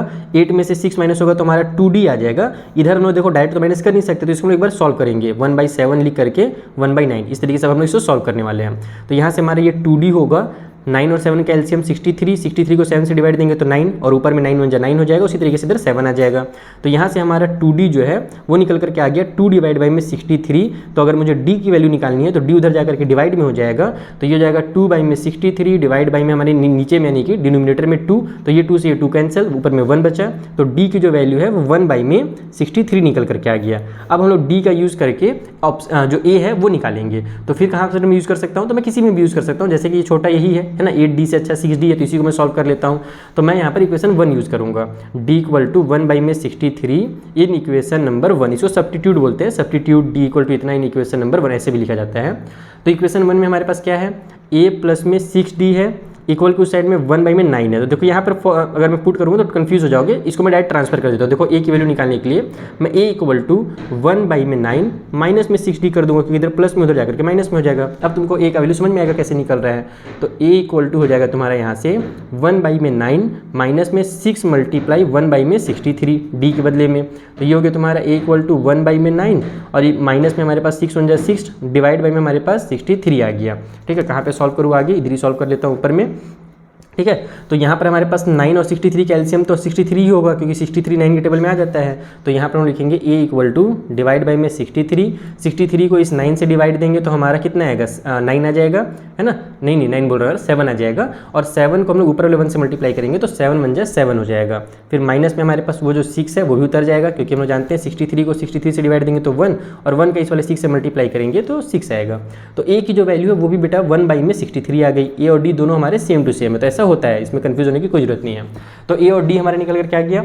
अब हम लोग को क्या बोला था, 63 टर्म बताना है। तो नाउ अब हम लोग निकालेंगे 63 टर्म, यानी a 63 का वैल्यू, जो कैसे निकलेगा, तो a प्लस में n-1d वाले फॉर्मूला से निकलेगा। तो चलो वैल्यूज पुट करते हैं। a का वैल्यू हमारे पास 1/63 है, n का वैल्यू हम लोग 63 जानते हैं, हम लोग को 63 वाला टर्म निकालना है, माइनस में 1 हो गया, और मल्टीप्लाई में d के बदले में भी 1/63 पुट कर दो। तो ये हो जाएगा तुम्हारा 1/63, ये बनेगा 62 का 1 से मल्टीप्लाई कर दो ऊपर में, तो ये तुम्हारा 62 1 62 होगा, तो ऊपर में मैं 62 लिख देता हूँ, डिवाइड बाई में ये 63 जो है वो उतर गया। समझ में आ गया ना कहाँ से आया, ये प्लस की साइन मैंने उतारा और इन दोनों को यहाँ पे सॉल्व किया। ये 62 बना था, 1 से मल्टीप्लाई किया था मैंने। अब यहाँ पर नीचे में 63 दोनों में है, तो 63 को उतार दो और ऊपर में आपस में ऐड हो जाएगा 1 प्लस में 62, तो ऊपर में भी हमारा 63 नीचे भी 63, दोनों आपस में हो जाएंगे कैंसिल और आ जाएगा 1, यानी कि जो हमारा 63 वाला टर्म है ना वो कितना है, वो हमारा 1 है। इस तरीके से बनेगा ये वाला क्वेश्चन। तो देखो कितना आसान था। अगर तुम्हें क्वेश्चन नंबर 8 देखा होगा अच्छे से तो तुमको ये बहुत इजी लगा होगा। बस यहाँ पर एक नया चीज़ फ्रैक्शन दिया हुआ है और वहाँ पर हमारे पास कंप्लीट नंबर थे, होल नंबर थे, नेचुरल नंबर थे। ठीक है, तो चलो अगला जो क्वेश्चन है देखते हैं वो कैसे बनने वाला है। देखो इस वाले क्वेश्चन में क्या बोल रहे हैं नेक्स्ट में कि which term of AP will be 120 more than it's 21st term, यानी कि इस वाले एपी का 21st वाले टर्म से 120 ज़्यादा कौन सा टर्म होगा। यानी कि अपने को पहला टर्म, दूसरा टर्म, तीसरा टर्म ये बताना है ना कि कौन सा टर्म होगा जो 21st वाले टर्म से 120 ज़्यादा है। तो एकदम बेसिक सा क्वेश्चन है, बेसिक वाला मेथड यूज़ करके इसको हम लोग सॉल्व करने वाले। तो देखो ये हमें एपी दिया हुआ है। सबसे पहला काम हम ये करेंगे कि ये पता लगाएंगे कि जो 21st टर्म है जिसके बारे में क्वेश्चन में बोल रहा है वो कितना है इस एपी का, यानी कि मुझे A21 जो है ना वो निकालना है। ए की वैल्यू तुमको दिख ही रही है यहाँ पर, जिससे अच्छा एक बार फॉर्मूला लिख ही देता हूँ, नहीं तो बच्चे लोग एक बार कंफ्यूज हो जाते हैं फॉर्मूला नहीं लिखने से। तो ए की वैल्यू तुमको 3 दिख रही है, ये हो जाएगा हमारा 21 - 1, और डी का वैल्यू 15 में से 3 माइनस हुआ तो हमारा 12 आ जाएगा। तो ये कितना निकल करके आ जाएगा 3 प्लस में ये हो जाएगा 20 का 12 से मल्टीप्लाई करोगे तो 240, यानी कि जो हमारा A21 है ना वो कितना है तो 243 है। ये 21st टर्म है हमारे पास। हमसे ये बोल रहा था कि कौन सा टर्म 21st वाले टर्म से 100 कितना बोला था 70 बोला था, कहाँ गया मेरा क्वेश्चन नंबर 11 बना रहा हूँ ना, 120 मोर देन, हाँ यानी कि 120 इससे ज़्यादा। तो हम लोग ये चेक करेंगे कि 120 इससे ज़्यादा कितना होता है। तो यहाँ पर लिखेंगे 120 मोर देन, सॉरी दैट लिखा रहा है, मोर देन 243 या 21st टर्म जो लिखना चाहो वो लिख सकते हो। तो ये हो जाएगा हमारा सिंपली 243 में प्लस कर देंगे 120 को, तो ये कितना निकल करके आ जाएगा 3, ये हो जाएगा 6 और ये 3, यानी 363। हमको ये पता करना है कि ये 363 जो है ना वो इस एपी का कौन सा टर्म है। तो नाउ हमारे पास जो an की वैल्यू है वो 363 दी हुई है। हमको ये पता करना है कि n कौन सा है, नंबर ये कौन सा है। तो बस वही पहले वाले जो हमारा क्वेश्चन नंबर 3 वगैरह था उस टाइप से इसको बना देंगे। सिंपली 363 लिखेंगे, इक्वल को साइड में a प्लस में n-1d करेंगे, तो a का वैल्यू अपने को 3 पता है, प्लस में n-1 और d के बदले में हमारा 12 हो जाएगा। तो इस 3 को मैं इधर ले आता हूँ तो उधर प्लस में इधर आकर के माइनस में हो जाएगा, तो ये 360 बन जाएगा। इधर हमारे पास ये हो जाएगा 12n और ये दोनों सॉल्व होकर के हो जाएंगे माइनस का हमारे पास 12। ठीक है, बुझा गया। अब इस 12 को मैं इधर ले आऊँगा तो माइनस और इधर आकर के प्लस में हो जाएगा, तो ये हमारा 372 हो जाएगा। इस 12 को इधर लेकर आऊँगा तो ये डिवाइड में होगा, इक्वल को साइड में n हो जाएगा। मैं चीज़ों को डायरेक्ट ऐड कर रहा हूँ क्योंकि तुमको मैंने बेसिक शुरू में समझा दिया कि कैसे एक एक चीज़ को ट्रांसफर करते हैं। अब अगर इसमें कट करूँ तो मैं डायरेक्ट 12 से उड़ा दूँ, 12 से उड़ा देते हैं। देखो 12 3 जो हमारे पास 36 होता है, 1 आगे जाएगा तो ये 12 बन जाएगा, तो 12 बन जाए 12, तो 31 = n आ गया, यानी कि n की जो वैल्यू है वो 31 है। तो इसका मतलब ये हुआ कि इस AP में जो हमको AP दिया हुआ था, इस वाले AP के अंदर जो हमारा क्या बोलते हैं 31st टर्म होगा, जो 31st टर्म है ना वही 21st वाले टर्म से 120 ज़्यादा है, क्योंकि 21st टर्म हमारा 243 था, उससे 120 ज़्यादा 363 हो गया। तो हमसे क्वेश्चन यही पूछा था कि ये जो 363 है ये कौन सा टर्म है, बस इसको घुमा के पूछा था। तो जो हमारा 363 है ना वो 31st टर्म है। तो ये हो गया हमारा क्वेश्चन नंबर 11। चलो आगे बढ़ते हैं, अगला इंपॉर्टेंट क्वेश्चन बनाते हैं। तो एक इस वाले क्वेश्चन को भी बनाते हैं क्योंकि 2008 में आया हुआ था और ऐसा क्वेश्चन आने के चांसेस भी रहते हैं। इंपॉर्टेंट क्वेश्चन है। इसमें बोल रहा है कि for what value of n के किस वैल्यू के लिए the nth term of arithmetic progression, ये वाला और ये वाला आर इक्वल, यानी कि इन दोनों नंबर में देखो ये जो नंबर है हमारे पास ये भी आगे बढ़ रहा है और ये भी हमारा आगे बढ़ रहा है, बस इसमें हमारे पास ये दो पॉइंट आगे बढ़ रहा है। 63 से 65 हुआ, 67 हुआ, जबकि ये 7 पॉइंट आगे बढ़ रहा है। 3 से 10 हो गया, 10 से 17 हो गया, तो अगला जो है ना 7 ज़्यादा हो जाएगा, जबकि ये 69 नहीं पहुँच पाएगा। तो एक समय ऐसा आएगा कि दोनों जो है ना एक बराबर नंबर में पहुंचेंगे, जैसे एलसीएम में नहीं होता है दोनों एक बराबर नंबर में पहुंचते हैं, उसी तरीके से। लेकिन यहाँ पर अपने को एलसीएम नहीं निकालना है, हमको ये पूछ रहा है कि कौन सा जो टर्म होगा जिसमें दोनों नंबर्स होंगे आपस में बराबर होंगे। तो चलो पता करते हैं कि वो कौन सा टर्म होगा। तो देखो ये हमारे पास पहला वाला एपी दिया हुआ है। सबसे पहले हम लोग यहाँ पर क्या करेंगे, एन की वैल्यू निकालेंगे। एन की वैल्यू निकालने के लिए हमको ए का जरूरत पड़ेगा जो कि 63 है, और हमको डी का जरूरत पड़ेगा जो कि इन दोनों को माइनस करेंगे तो हमारा 2 निकल करके आएगा। तो हम देखते हैं कि एन कितना है। एन का वैल्यू अभी अपने को नंबर नहीं पता है ना कि कौन सा टर्म है, हम लोग बस इसको एन लिख के छोड़ेंगे।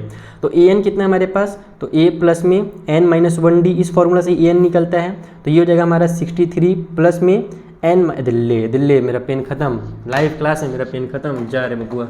दूसरा पेन है यहाँ पे, हाँ ये वाला है ना मेरा पुराना, मेरा बचपन का साथी, इसको मैं बहुत यूज़ करता। तुम लोग भी अगर फ्लेयर को यूज़ करते होगे तो ना मुझे जरूर बताना। मेरे बच्चे लोग कमेंट करते हैं कि सर आपका फ्लेयर वाला पेन हमारा सेम हमारे जैसा है। तो ये हो जाएगा n-1 और d के बदले में हमारा 2 हो जाएगा। तो अगर इसको मैं सॉल्व करूँगा तो 63 प्लस में हमारा 2n और ये हो जाएगा माइनस का 2, तो इसको सॉल्व करेंगे तो ये दोनों सॉल्व होकर के 61 बना लेगा और ये प्लस में हमारे पास 2n आ जाएगा। तो an की जो वैल्यू है वो इतनी है, ठीक है। पहले वाले AP के लिए जो an है वो इतना है। अब नाउ सेकंड AP हम लोग पकड़ेंगे, जो दूसरा वाला हमारा AP है। अब ना इसे आदत नहीं लिखने का ना, थोड़ा सा ये लग रहा था बहुत पतला लिखा रहा है, थोड़ा सा मोटा लिखने की आदत होगी, इसीलिए कोई बात नहीं। नेक्स्ट वाले क्वेश्चन में एक और पेन है मेरे पास, उसको चेंज करूँगा। तो सेकंड AP कितना होगा हमारे पास, सेकंड AP हमको दिया था 11 नहीं, कितना था यार 7 10 3 10 था, सॉरी 3 है, फिर हमारे पास 10 है, फिर हमारे पास 17 है, इस तरीके से है। तो यहाँ पर अब मैं कैपिटल A यूज़ कर लेता हूँ, तुम लोग A डैश वगैरह यूज़ कर सकते हो। तो यहाँ पर A की जो वैल्यू होगी वो हमारी 63 होगी, और सॉरी 63 बोल रहा है 3 होगा, और जो हमारे पास D का वैल्यू है वो इन दोनों को माइनस करेंगे तो 7 आ जाएगा, ठीक है। तो अगर मैं यहाँ पर an निकालूँ तो वो हो जाएगा हमारा a प्लस में n-1d। तो यहाँ से हमारा an की वैल्यू कितना हो जाएगा, ये हो जाएगा 3 प्लस में n-1 और d के बदले में हमारा 7, तो 7 बन जाए 7 हो जाएगा। तो ये हो जाएगा 3 प्लस में 7n माइनस में 7। तो ये यहाँ से जो an की वैल्यू है वो निकल करके आ जाएगी। इन दोनों को सॉल्व करने के बाद माइनस का 4, तो मैं पहले 7n को लिख देता हूँ प्लस वाला, और फिर माइनस का 4 बाद में लिख देता हूँ। तो ये an का वैल्यू निकल करके आ रहा है सेकेंड AP के लिए, और ये जो है ये an का वैल्यू निकल करके आया है फर्स्ट वाले AP के लिए। हमसे क्वेश्चन में ये बोला है कि कौन सा टर्म होगा जहाँ पर n की वैल्यू बराबर होगी, दोनों में इक्वल होगी। इसका मतलब ये बोल रहा है अकॉर्डिंग टू क्वेश्चन से ये कहा जा रहा है एक्चुअल में कि जो हमारा an है वो इक्वल होगा an के बराबर, बस n की वैल्यू बताइए कहाँ पर होगा। तो बस उसके लिए सिंपल, जो an का तुमने वैल्यू निकाला है 61 प्लस में 2n, उसको इक्वल कर दो इसके वैल्यू यानी कि 7n माइनस में 4 के, यहाँ से तुम्हारा आंसर आ जाएगा। इस वाले को उधर भेज दो, इस 4 को इधर ले आओ, तो -4 इधर आकर के +4 बनेगा, तो 65 हो जाएगा। 61 में ऐड होकर के ये प्लस वाला 2 उधर जाकर के माइनस हो जाएगा, तो 7n में से 2n माइनस होगा तो 5n आ जाएगा। इस 5 को उधर ट्रांसफर कर दो, तो 65 divide by 5 equal to side में n, हम लोग जानते हैं 13 टाइम पे हमारे पास ये आ जाता है 65, यानी कि जो n की वैल्यू है वो 13 है। यानी कि इन दोनों AP में जो 13th टर्म होगा ना वो क्या होगा, दोनों का बराबर होगा। अगर तुम्हारे पास टाइम है, अगर तुम लोग आराम से बैठ करके पढ़ रहे हो, मजे ले करके पढ़ रहे हो कॉन्सेप्ट समझ करके, तो तुम क्या करो, फटाक से इन दोनों AP का 13th टर्म निकालो। पहले वाले जो AP था उसका भी 13th टर्म निकालो, और इस वाले AP का भी 13th टर्म, इन दोनों का 13th टर्म निकालो, देखना तुमको दोनों बराबर मिलेगा। तो इस तरीके से उसको सॉल्व किया जाता है। हमको ये पता करना रहता है कि कौन सा टर्म जो है वो बराबर है। तो ये हो गया 12th वाला क्वेश्चन। बाकी अब आगे NCERT क्वेश्चन कुछ दिख रहे हैं, NCERT एग्जाम्पलर वाले बना लेते हैं अब। तो देखो जो अगला क्वेश्चन मैं सॉल्व करने वाला हूँ वो है NCERT एग्जाम्पलर बुक से। NCERT वाला जैसे मैंने क्वेश्चन बताया आपको, मैं पहले ही सॉल्व करा चुका हूँ। आप लोग NCERT की वीडियोस देख लेना, और पहले NCERT बुक ही सॉल्व करना, उसके बाद ही RD शर्मा करना, नहीं तो फिर पछताओगे बाद में। तो क्वेश्चन क्या है 15th वाला, the sum of 5th and 7th term of AP is 52, यानी 5th टर्म का और 7th टर्म का जो सम है वो 52 है। अभी लग रहा होगा बहुत मुश्किल चीज़ दिया है, लेकिन एकदम बिल्कुल आसान चीज़ दिया है। कॉपी में देखना मैं कैसे सॉल्व करूंगा। उसके बाद बोल रहा है कि जो 10th टर्म है ना वो 46 है, तो बताइए AP कितना होगा। तो ये कैसे बनेगा तुमको पता है, जो मैंने यहाँ पर बनाया था ना ये सब क्वेश्चन, कहाँ गया यार, ए पी विल बी नहीं, अरे कौन सा बनाया था पिछला जो मैंने कुछ क्वेश्चन बनाया था, कहाँ चला गया ये सब क्वेश्चन, ये 5th टर्म जो है इतना है, 25th टर्म इतना है, फिर ये वाला, हाँ इस टाइप से जो मैंने इक्वेशन बना करके बनाया था उसी तरीके से ये वाला क्वेश्चन बनने वाला है। कैसे बनने वाला है ये वाला क्वेश्चन, चलो मैं तुम लोगों को कॉपी में समझा दूँ। तो देखो क्वेश्चन में हमसे बोल क्या रहा है, क्वेश्चन में हमसे साफ साफ बोल रहा है कि जो हमारा सम है 5th टर्म का और 7th टर्म का वो 52 है। 5th टर्म का मतलब क्या होता है, A5 होता है 5th टर्म, और जो 7th टर्म है उसका मतलब क्या होता है, A7 होता है। तो इन दोनों का जो सम है वही हमारा 52 है। यहाँ से इक्वेशन बनेगा, कैसे बनेगा, हम लोग जानते हैं 5th टर्म निकालने के लिए a प्लस में n-1d करते हैं और n के बदले में 5 लिखते हैं, 5 में से 1 माइनस करते हैं तो लास्ट में 4 आता है। तो 5th टर्म हमेशा क्या होता है, 4d होता है। जैसे कि मैंने पिछले वाले क्वेश्चन में तुमको ये चीज़ को समझाया, डिटेल में एक्सप्लेन किया है, यहाँ पर मैं डायरेक्ट लिख रहा हूँ। उसी तरीके से जो 7th टर्म है वो हमारा a प्लस में 6d हो जाएगा, इक्वल के उस साइड में हमारा 52 आ जाएगा। ये कहाँ से आया समझ में आया ना, ये फॉर्मूला से निकल करके आया है। अगर तुमको नहीं समझ में आया होगा तो तुम जा करके वही वाला वीडियो देखना, वीडियो नहीं मतलब वो वाला क्वेश्चन कहाँ गया, 8th नंबर वाला क्वेश्चन देख लेना, तुमको समझ में आ जाएगा। अब यहाँ से हमको क्या करना है, इसे सॉल्व करना है। तो ये हो जाएगा 2a, इन दोनों को सॉल्व करेंगे तो ये बन जाएगा 10d, इक्वल के उस साइड में 52 हो गया। अब इन दोनों में से देखो क्या हो रहा है, 2 कॉमन मिल रहा है, तो अगर मैं 2 कॉमन ले लूँ तो ये a प्लस में हमारा 5d हो जाएगा। हमने 2 कॉमन इसलिए लिया ताकि हमारा छोटा हो जाएगा, छोटा नहीं होता तो कोई दिक्कत नहीं है, लेकिन हो रहा है तो हम छोटा कर देंगे। 2 उधर जाकर के डिवाइड हो जाएगा 52 से, क्योंकि यहाँ पे मल्टीप्लाई में है, तो ये बन जाएगा तुम्हारा a प्लस में 5d, और 2 जब उधर डिवाइड होगा 52 को जब डिवाइड करेगा यानी कि तो हमारा 26 आ जाएगा। तो a plus 5d equal to 26 पहला इक्वेशन बन गया। तो पिछले बार जो क्वेश्चन आते हैं तो वहाँ पे डायरेक्ट दिया रहता था कि 5th टर्म 52 है या 7th टर्म 52 है, इस बार उसी को थोड़ा घुमा करके दोनों का सम दे दिया 52। ये बन गया हमारा पहला इक्वेशन। दूसरा इक्वेशन डायरेक्ट बन जाएगा। दूसरा अगेन हमसे क्या बोला है कि हमारा जो 10th टर्म है ना, कहाँ गया क्वेश्चन नंबर 14, नहीं यार 15 बना रहा हूँ, क्वेश्चन नंबर 15। तो क्वेश्चन 15 में अरे यार उंगली रखना पड़ेगा, इतने सारे क्वेश्चन है ना कि मैं थोड़ा ऊपर देखता हूँ नीचे देखता हूँ भुला जाता हूँ, यहाँ से देखना शुरू करना पड़ेगा ऐसे। हाँ तो 10th टर्म है जो वो 46 है, तो यहाँ पर हम लिखेंगे कि a10 की वैल्यू जो है ना वो हमें 46 दी हुई है। तो a10 का मतलब क्या हुआ कि a प्लस में 9d है ना, a प्लस में n-1d करोगे तो फिर वही 9d आ जाएगा, इक्वल को साइड में हमारा 46। तो ये बन गया सेकेंड इक्वेशन। दोनों का आपस में सब्ट्रैक्ट कर दो, मैं इक्वेशन नंबर 2 में से माइनस कर देता हूँ इक्वेशन नंबर 1 को, तो मेरा a प्लस में 9d इक्वल के साइड में 46 में से माइनस हो जाएगा a प्लस में 5d इक्वल के साइड में 26। जब मैं माइनस करूंगा तो माइनस की साइन लग जाएगी सब में, ये हो जाएगा कैंसिल, ये हो जाएगा हमारा 4d इक्वल के साइड में ये 6 से 6 माइनस होगा तो ये 20 आ जाएगा। 4 को उधर ट्रांसफर करके डिवाइड करूंगा तो जो d की वैल्यू है 20 डिवाइड बाई 4 यानी कि 5 निकल करके आ जाएगी। d का वैल्यू निकल गया। अब हम लोग फट से यहीं पर बगल में a का वैल्यू निकाल लेते हैं, ठीक है। तो d इतना है, तो d equal to 5 in equation number 1, equation 1 में पुट कर देता हूँ। तो इक्वेशन 1 में a प्लस में 5d था, तो 5 × 5 हो जाएगा, इक्वल के उस साइड में 26 था, ये 25 उधर जाकर के माइनस हो जाएगा, तो a इक्वल टू हो जाएगा 26 माइनस 25 यानी कि 1। समझ आया ना 1 कहाँ से आया, ये प्लस वाला 25 है यहाँ पर, इधर आएगा तो माइनस से 25, तो 26 में से माइनस 25 इक्वल टू 1 हो गया। तो a की वैल्यू हो गई हमारी 1, d की वैल्यू है 5। नाउ खत्म क्वेश्चन, फाइनल हम लोग आ गए।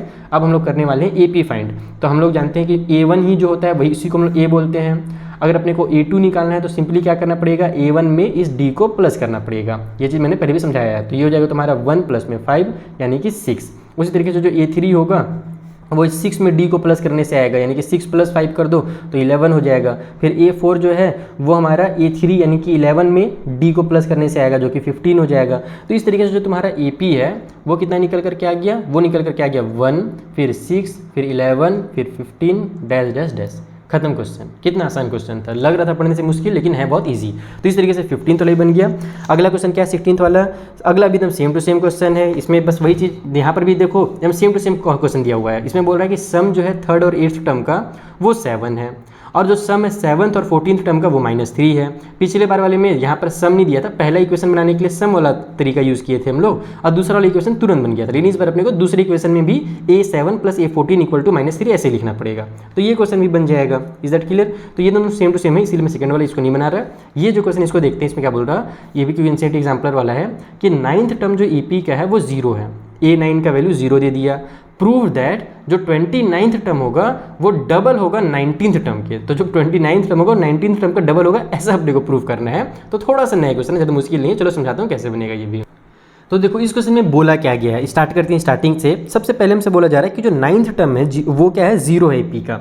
यानी कि हमको बोल रहा है A9 की जो वैल्यू है ना वो 0 है। तो हम लोग जानते हैं A9 का मतलब क्या होता है, A प्लस में 8D होता है, यानी A प्लस में 8D की जो वैल्यू है वो 0 है। बस इसको क्वेश्चन नंबर 1 मानो और यहीं से पूरा खेल खत्म हो जाएगा तुम्हारे क्वेश्चन का। अब हम लोग 29th टर्म निकालेंगे। नाउ जो हमारा 29th टर्म है यानी A29 वो इक्वल हो जाता है A प्लस में 28D के, है ना। अभी इसका देखो वैल्यू नहीं दिया हुआ है, हमको बस ये बोल रहा है कि 29th टर्म जो है वो 19th टर्म का डबल है, ये प्रूव करना है। तो A29 जो होता है वो A प्लस में n-1D जब करेंगे तो 28D आ जाएगा। ये तो समझ में आ ही गया तुम लोग को अब। तो अब यहाँ से तुम क्या करो ना, इसको इस फॉर्म में लेकर के आओ, A प्लस में D के फॉर्म में। जैसे कि हमारे पास जो 28 है उसको हम लोग क्या लिख सकते हैं, 28 को हम लोग 8D और प्लस में 20D ऐसे लिखा जा सकता है 28 को, दोनों अलग अलग पार्ट में। अब इससे फ़ायदा क्या होगा, इससे फ़ायदा ये होगा कि तुम इधर देखोगे तो A प्लस में 8D आ गया है और A प्लस में 8D की जो वैल्यू है वो पहले से अपने को पता है 0 है, यानी कि मैं इसके बदले में क्या कर सकता हूँ 0 लिख सकता हूँ और प्लस में हमारा 20D हो जाएगा। तो यहाँ से हमारा जो A29 है यानी 29th टर्म है वो हमारा 20D निकल करके आ गया। बस यहीं से तुम्हारा देखो अब काम कंप्लीट होने वाला है। अब हम लोग निकालेंगे A19 का वैल्यू और A19 जो होगा वो A प्लस में 18D होगा, जैसे कि तुम लोग को ये समझ में आ चुका है पहले भी। और ये अगर नहीं समझ में आया बेटा तो जाके हमारे वीडियो की स्टार्टिंग से देखना, क्योंकि मैंने स्टार्टिंग में समझाया है कि 18 वगैरह कहाँ से होता है। अब हम लोग आगे अगर बनाएंगे तो इसको भी वैसे ही करेंगे, A प्लस में 8D लिखेंगे और प्लस में 10D अलग कर देंगे, क्योंकि 10 और 8 मिल करके 18 बनता है हमारे पास। तो 8 प्लस में 8D इक्वल टू 0 होगा, प्लस में हमारा 10D आ जाएगा। तो यहाँ से हमारे पास जो A19 है वो कितना निकल करके आ गया, वो हमारा 10D निकल करके आ गया। अगर मैं इसको इक्वेशन नंबर 2 और इसको इक्वेशन नंबर अगर मैं 3 मानता हूँ तो मुझे ये साफ साफ दिख रहा है from equation 2 and 3, from equation number 2 and 3, 2 और 3 से पता चल रहा है कि ये 10 है और ये 20 है, यानी कि ये क्या है, डबल है इसका। यानी कि हमारा जो A19 है वो है ना, सॉरी ये जो 29 है, A29 जो है वो A19 का डबल है, यानी कि A19 में जब हम लोग 2 का मल्टीप्लाई करेंगे तब हमारा A29 निकल करके आएगा, क्योंकि हमारे पास ये 10D है, 10D में 2 का मल्टीप्लाई करोगे तभी तो 20D आएगा ना। तो उसको ऐसे लिखा जाता है कि जो 29th टर्म है वो 19th वाले टर्म का डबल है। तो बस यही अपने को प्रूव करना था कि A29 is equal to 2 multiply A19, या तो ऐसे इसको भी इतना भी लिखोगे तो भी चलेगा, ये भी चलेगा और ये भी चलेगा, जैसे लिखना चाहो। तो इस तरीके से तुमको इसको प्रूव करना था। तो आई होप तुमको ये भी बहुत अच्छे से समझ में आ गया होगा। चलो आगे बढ़ते हैं, अगले क्वेश्चन को बनाते हैं। तो अगला जो हमारा इंपॉर्टेंट क्वेश्चन है ना वो ये 20 नंबर वाला है, जहाँ पर हमें दिया हुआ है 26th टर्म, 11th टर्म और जो लास्ट वाला टर्म है वो भी बता दिया गया है कि लास्ट में कौन सा नंबर है। तो लास्ट में माइनस का 1/5 आएगा, यानी कि अभी तक जो आपने AP देखे थे उनमें क्या हो रहा था कि AP हमारा चलते चला जा रहा था। जैसे कि मैं एग्जांपल के लिए ये क्वेश्चन को देखूं तो 3 है, 15 है, 27 है, 39 है, फिर यहाँ पे डॉट डॉट डॉट किया है, इसका मतलब कि ये आगे भी चलते चला जाएगा, खत्म नहीं हो रहा है। हमको लास्ट वाला टर्म नहीं बताया है, लेकिन इस वाले AP में हमको लास्ट टर्म दे दिया है कि जो आखिरी वाला नंबर है वो हमारा इतना है, जो 26th वाला नंबर है वो हमारे पास 0 है और जो 11th वाला नंबर है वो हमारा 3 है। तो बताइए जो कॉमन डिफरेंस होगा वो कितना होगा। तो अपने को D की वैल्यू निकालनी है और साथ ही साथ हमसे पूछ रहा है कि नंबर ऑफ टर्म्स कितने होंगे, इसका मतलब कि उस AP में टोटल कितने टर्म्स हैं। इसका दूसरा ये मतलब भी निकाल सकते हो, तुम इसको ऐसे भी समझ सकते हो कि ये जो लास्ट वाला हमारा जो नंबर दिया हुआ है ना, जो बोला ना लास्ट टर्म, हमको इसके बारे में पूछ रहा है कि ये कौन सा टर्म है, क्या ये 50वां टर्म है या ये 60वां टर्म है। जैसे ये हमारे पास 11th वाला टर्म दे दिया था, 26th वाला टर्म दिया था ना, उसी तरीके से ये कौन सा टर्म है, क्योंकि लास्ट टर्म जो होगा टोटल नंबर ऑफ AP यानी उस AP में टोटल उतने ही टर्म्स होंगे। जैसे फॉर एग्जाम्पल के लिए इसको समझ लो कि जैसे मान लो कि आगे डॉट इस तरीके से नहीं रहता, डॉट डॉट डॉट केवल 39 तक कंप्लीट हो जाता। तो 39th हमारा कौन सा टर्म है, 1 2 3 4, ये 4th वाला टर्म है हमारा। इसका मतलब कि इस AP में हमारे टोटल 4 टर्म्स हैं। तो बस वही चीज़ यहाँ पर पूछ रहा है कि लास्ट वाला टर्म जो है ना वो कितना है, अपने को ये निकालना है। तो कैसे फाइंड करते हैं, समझाता हूँ। तो देखो सबसे पहले हमें क्या दिया है, 26th वाला टर्म दिया है, यानी कि A26 की वैल्यू दे दी गई है और वो कितना बताया है, वो 0 बताया है। A26 का वैल्यू अगर अपने को निकालना है तो हम कैसे निकालते हैं, A प्लस में n-1D करके निकालते हैं। n यानी कि 26, उसमें से 1 माइनस करेंगे तो 25 आ जाएगा, यानी कि ये बन जाएगा A प्लस में 25D और इक्वल की उस साइड में हमारा 0 आ जाएगा। तो इसको तुम लोग ले लो इक्वेशन नंबर 1। उसके बाद क्या बोला है कि जो 11th वाला टर्म है वो 3 है, यानी कि ऑल्सो A11 जो है वो हमारा 3 है, यानी कि A प्लस में जो 10D है ना उसकी वैल्यू ही हमारे पास 3 है। ये हमारा इक्वेशन नंबर 2 बन गया। दोनों को आपस में सॉल्व कर दो एलिमिनेशन मेथड से। तो मैं इक्वेशन नंबर जो 1 है हमारा, जो कि मुझे बड़ा दिख रहा है, 25 में से 10 माइनस करना ज़्यादा आसान है ना, तो मैं इक्वेशन नंबर 1 में से इस बार इक्वेशन नंबर 2 को माइनस कर रहा हूँ। डिटेल में लिखते रहना, सब्ट्रैक्टिंग इक्वेशन 2 फ्रॉम इक्वेशन 1, मैं शॉर्टकट में इस तरीके से लिख दे रहा हूँ फिलहाल के लिए। तो हमारे पास हो जाएगा A प्लस में 25D इक्वल की साइड में 0 और नीचे में हमारे पास हो जाएगा A प्लस में 10D और इक्वल के उस साइड में हमारा 3 आ जाएगा। सब माइनस में हो जाएंगे, ये भी माइनस में, ये कैंसिल हो गया। 25 में से 10 माइनस होगा तो हमारे पास आ जाएगा कितना 15D आ जाएगा। और इक्वल के उस साइड में 0 में से 3 माइनस होगा तो माइनस का 3 आएगा ना, क्योंकि बड़े नंबर में माइनस की साइन है। अब D की वैल्यू निकालनी है तो -3 डिवाइड बाई में 15 कर दो। सो D का जो वैल्यू है वो 3 1 जा 3, 3 5 जा 15 आ गया, यानी कि 1/5। और 1/5 जो होगा वो निगेटिव में होगा। तो ये हमारा D का वैल्यू थोड़ा सा खराब दिख रहा है, मैं इसको कट करके फिर से लिखता हूँ, इतना खराब नहीं लिखना है क्योंकि हमारा आंसर है ना ये, तो हमसे तो D का वैल्यू पूछा ही था, तो माइनस का 1/5 हमारा D का वैल्यू होगा।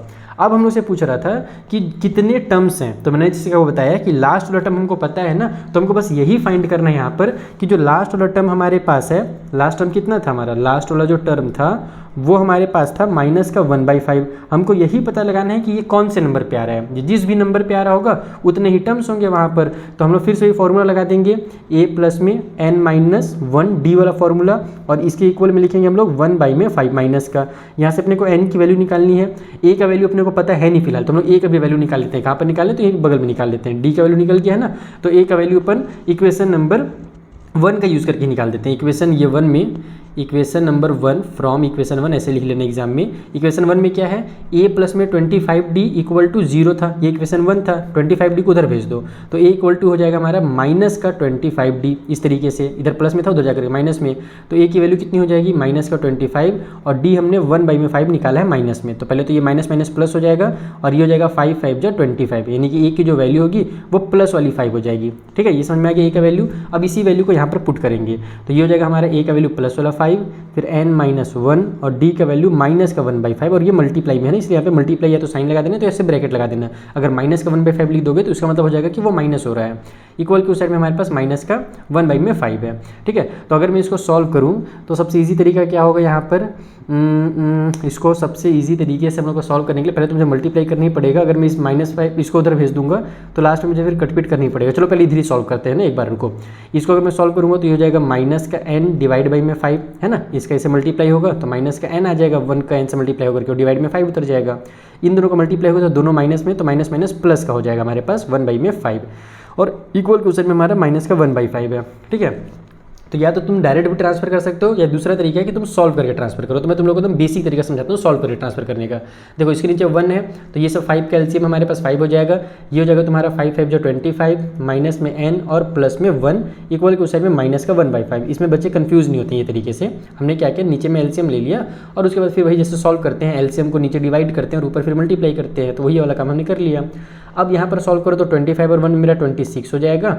ठीक है, ये 5 को मैं उधर भेज देता हूँ, 26 माइनस n है, यहाँ पर हो जाएगा हमारा माइनस का 1/5 और मल्टीप्लाई में 5 क्योंकि यहाँ पे डिवाइड में था, तो ये 5 से 5 कैंसिल हो गया। इस n को उधर ले आओ, -1 को इधर ले आओ, तो ये हो जाएगा तुम्हारा 26 + 1 माइनस वाले इधर आकर के, और ये माइनस वाले उधर जाकर के प्लस n, तो ये 27 आ गया, यानी कि n की जो वैल्यू है बच्चा वो 27 है। इसका मतलब ये हुआ कि ये जो -1/5 जो हमको लास्ट टर्म दिया हुआ था ना, ये 27th टर्म था। इट मीन्स कि टोटल उस AP में टोटल 27 टर्म्स हैं, यही इसका फाइनल आंसर होगा। तो इस तरीके से बन गया तुम्हारा 20 नंबर का क्वेश्चन। चलो अगला क्वेश्चन बनाते हैं। तो देखो अब जो आगे के क्वेश्चन है ये या तो एनसीईआरटी वाले क्वेश्चन है या तो फालतू के क्वेश्चन है। तो एनसीईआरटी वाले क्वेश्चन तो मैंने करा ही दिया, जैसे कि पहले बताया मैंने आपको कि एनसीईआरटी वाले वीडियोस देख लो हमारे जाकर के, वहाँ पर मैंने करा दिया है। अब मैं ये जो एनसीबीएसई के क्वेश्चन है ना, मैं इनको बस सॉल्व कराऊंगा। बाकी एनसीईआरटी एग्जाम्पलर वाले भी अगर आपको क्वेश्चन चाहिए बचे हुए तो आप लोग जल्दी से इस वीडियो को अपने फ्रेंड के साथ शेयर करो, और ज़्यादा से ज़्यादा बच्चे कमेंट करके बोलो कि हाँ सर हमें ये वीडियोज़ भी चाहिए, इस क्वेश्चन का भी सोल्यूशन चाहिए, तो फिर मैं इसके भी सोल्यूशन बनाऊंगा। बाकी फिलहाल में ये जो 5 क्वेश्चन हमारे सीबीएसई के एग्जाम में आ चुका है 2012, 13, 14 और 15 में अलग अलग टाइप के जो क्वेश्चन हैं इनको सॉल्व करते हैं। तो जो पहला क्वेश्चन है ये वाला, इसमें क्या बोल रहा है कि the 17th term of AP is 5 more than twice is 8th term, यानी कि जो 8th टर्म है अगर उसका डबल किया जाए और उसमें भी 5 ज़्यादा किया जाए तब जाकर के हमारा 17th टर्म मिलता है।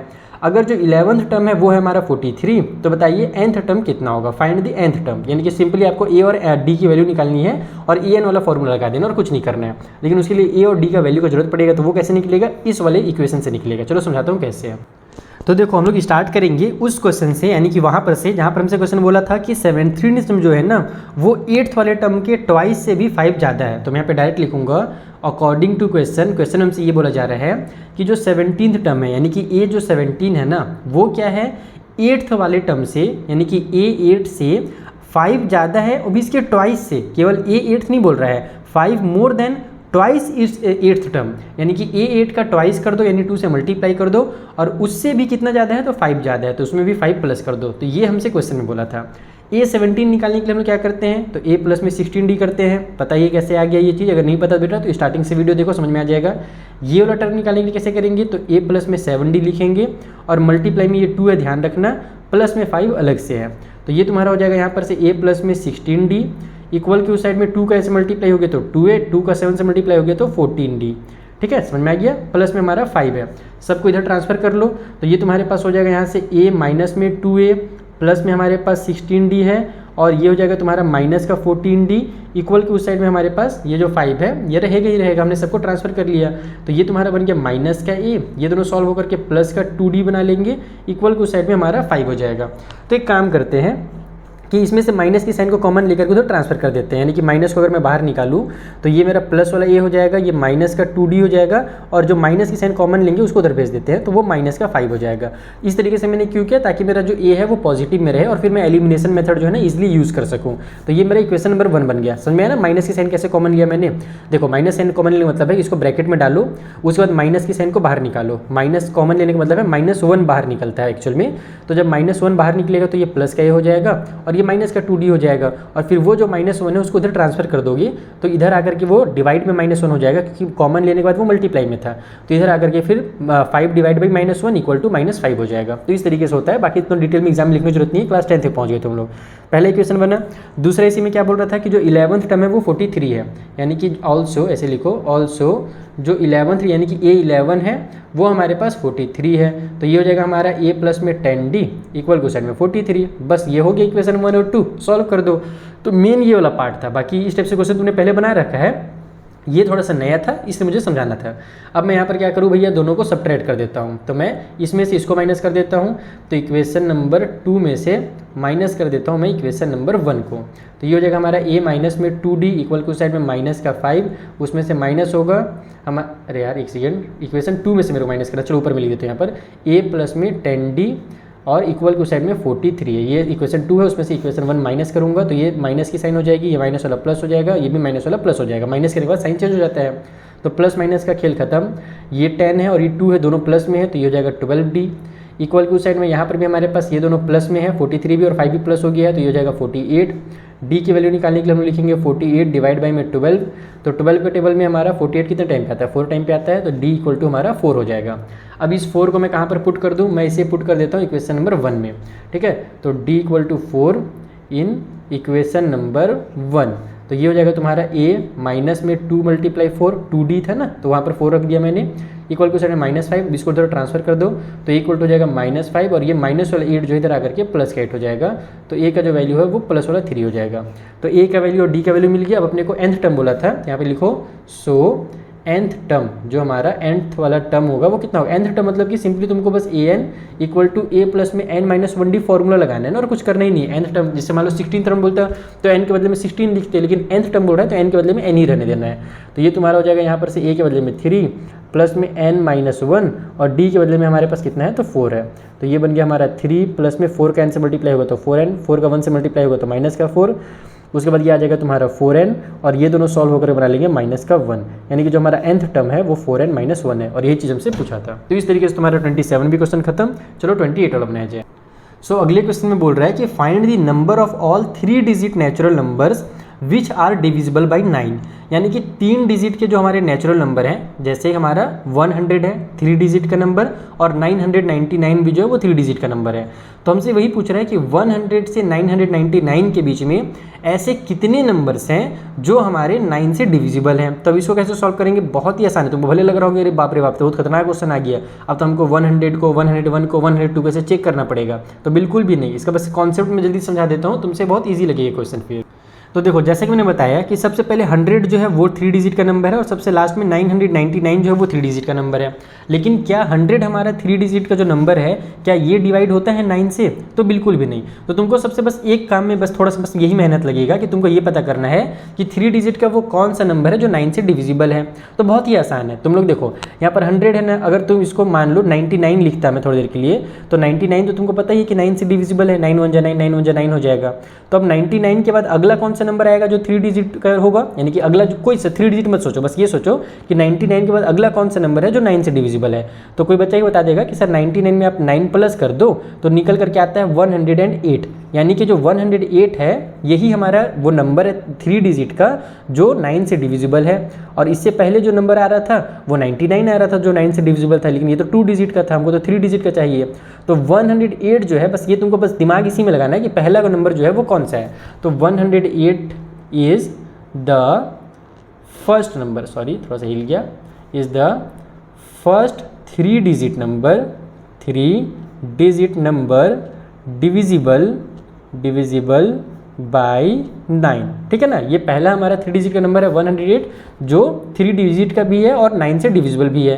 तो जो नेक्स्ट नंबर होगा वो कौन सा होगा, देखो नेक्स्ट नंबर मैं क्यों निकाल रहा हूँ, क्योंकि मुझे एक एपी बनाना है ना, इसलिए जो नेक्स्ट नंबर होगा बस सिंपली 108 में 9 और प्लस कर दो तो अगला वाला नंबर भी 9 से डिविजिबल हो जाएगा। तो 108 में अगर 9 प्लस करेंगे तो कितना आ जाएगा, 108 प्लस 9 इक्वल टू 117, यानी अगला जो नंबर है वो 117 है। यानी एपी कुछ इस तरीके से बन रहा है, 108 बनेगा, फिर 117 बनेगा, फिर इसमें तुम प्लस करोगे, या फिर मैं डायरेक्ट लिख देता हूँ कि सो एपी, फिर एपी भी नहीं लिखता हूँ, अब मैं एक लास्ट वाला नंबर भी लिख देता हूँ कि ऑल्सो जो लास्ट वाला नंबर है 3 डिजिट का, लास्ट 3 डिजिट नंबर, लास्ट का जो 3 डिजिट नंबर है जो कि डिविजिबल है, किससे डिविजिबल है भैया, तो 9 से डिविजिबल है। तो कौन सा नंबर होगा लास्ट का 3 डिजिट नंबर, तो सबसे लास्ट में जो 3 डिजिट नंबर आता है 999 आता है, और देखो ये 9 से डिविजिबल भी है। तो ये हो जाएगा हमारे पास, इक्वल के उस साइड में ऐसे लिख दो 999, या तो यहाँ पर भी लिख सकते हो ऑल्सो। इसके बाद यहाँ पे तुम लिख लो, एरो करके मैं लिख देता हूँ जगह क्योंकि नहीं मेरे पास, 999 जो है वो लास्ट 3 डिजिट का नंबर है जो कि डिविजिबल है 9 से। तो ये चीज़ें हो गई, इतना समझ में आ गया। अब अगर मैं एपी लिखूँ यहाँ पर, एक एपी जो मेरा बन रहा है 3 डिजिट का, पहला नंबर था 108, फिर 117 बना, इसके बाद तीसरा नंबर चाहो तो लिख सकते हो, लेकिन नहीं भी लिखना चाहो तो कोई दिक्कत नहीं, बस इस तरीके से डॉट डॉट डॉट करो क्योंकि 2 ही नंबर से काम चल जाएगा। और लास्ट में हमारा आ रहा है 999। तो बस अपने को बस यही अब चेक करना है कि इस वाले एपी के अंदर ये जो 999 है ना, ये कौन से नंबर पर आ रहा है। क्यों ये चेक करना है, क्योंकि हमसे क्वेश्चन में यही पूछा था कि टोटल ऐसे कितने 3 डिजिट के नंबर है जो हमारे 9 से डिविजिबल है। तो पहला ये नंबर है, दूसरा ये नंबर है और लास्ट वाला ये नंबर है। तो बस लास्ट वाले नंबर का अपने को अगर टर्म पता चल जाए, एन की वैल्यू पता चल जाए, तो हमको ये पता चल जाएगा कि ये कौन से नंबर पे आ रही है इस एपी में, और ये जिस भी नंबर पे आ रहा होगा टोटल उतने ही नंबर्स होंगे जो हमारे 9 से डिविजिबल होंगे, क्योंकि ये हमारा 9 से डिविजिबल का एपी बना हुआ है 3 डिजिट का। तो बस अब सिंपली इसको सॉल्व कर दो। यहाँ पर हम लिखेंगे कि हमारे पास जो ए एन है वो 999 है, इसका मतलब कि a प्लस में n-1d की वैल्यू ही हमारे पास 999 है। बस यहाँ से n की वैल्यू पता करना है। a हमको पता ही है कि 108 है, प्लस में n-1 होगा, d की वैल्यू हमको पता है कि 9 है, कॉमन डिफरेंस सभी में 9 निकल करके आ रहा है, इक्वल को साइड में 999। इस 108 को उधर ट्रांसफर कर दूँ क्या पहले, या फिर सॉल्व करके ट्रांसफर करूँ, चलो सॉल्व करके ट्रांसफर करते हैं। ये हो जाएगा 108 प्लस में 9n और ये हो जाएगा माइनस का 9, इक्वल को साइड में 999। अब इन दोनों को अगर मैं सॉल्व करूंगा तो 108 में से 9 माइनस होगा 99 आ जाएगा, तो ये बन गया 99 और ये 9n तो है ही, तो 9n प्लस में 99 इक्वल को साइड में 999 हो जाएगा। अब इसको उधर भेज देता हूँ मैं, तो ये हो जाएगा 9n इक्वल टू, जब इधर जाएगा तो माइनस में होगा ये नंबर क्योंकि इधर प्लस में था, तो जब इसमें से मैं 99 माइनस कर दूंगा तो यहाँ पर मेरा 900 बचेगा। अब केवल मेरे को n की वैल्यू निकालने के लिए इस 9 को ट्रांसफर करना है, तो 900 डिवाइड बाई 9 इक्वल टू 100 हो जाएगा, क्योंकि 9 1 9 होता है, 2 जीरो उतर जाएगा, तो n की जो वैल्यू बच्चा वो 100 है। इसका मतलब ये हुआ कि 3 डिजिट के टोटल हमारे पास 100 नंबर्स हैं जो 9 को डिविजिबल है, 9 से डिविजिबल है। तो ये हो जाएगा 28 नंबर का सॉल्यूशन। और इसी टाइप से और जो क्वेश्चन था ना वो एनसीईआरटी वाला वो भी ऐसे ही बनता है। ठीक है, तो आई होप तुमको ये भी बहुत अच्छे समझ में आ गया होगा। चलो देखते हैं आगे कौन सा नंबर है।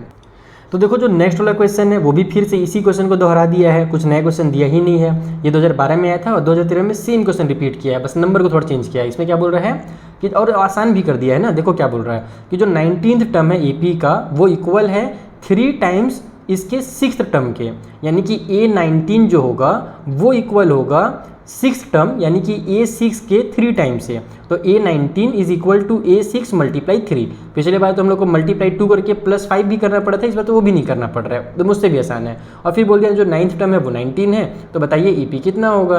तो बस यहाँ पर AP निकालने के लिए A का वैल्यू निकाल लो और D का वैल्यू निकाल लो, और फिर मैंने AP निकालना तुमको सिखाया है स्टार्टिंग के क्वेश्चन में, तो फालतू क्वेश्चन नहीं बना रहा हूँ मैं, ये सब क्वेश्चन हमने कई बार बना लिया है।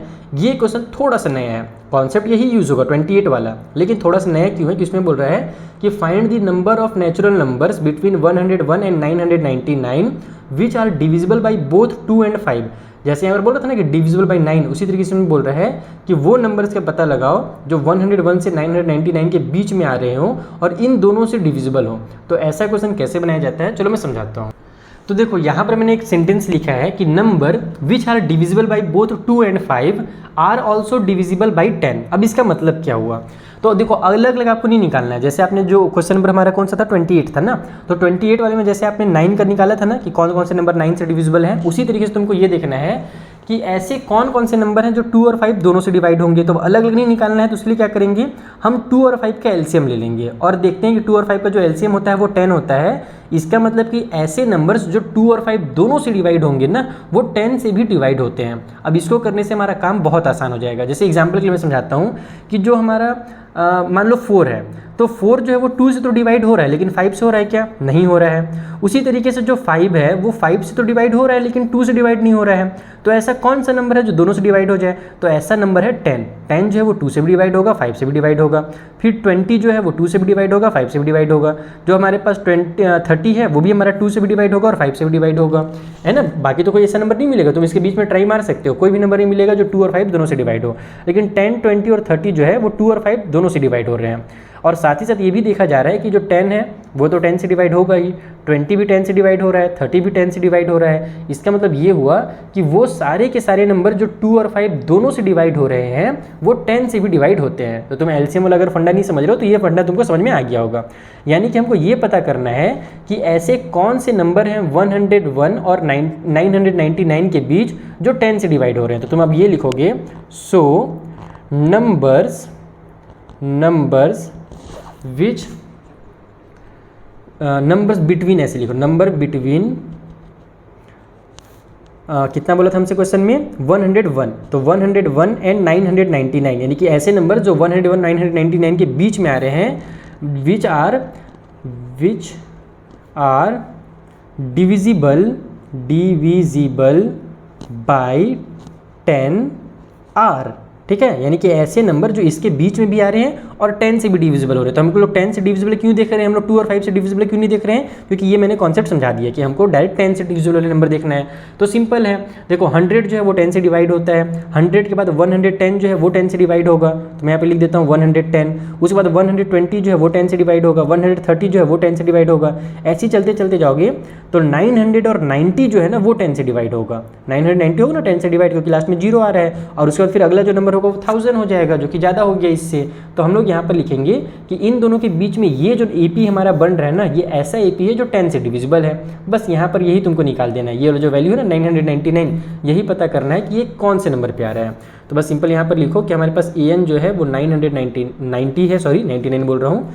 तो a प्लस में n-1d इक्वल टू हो जाएगा 990।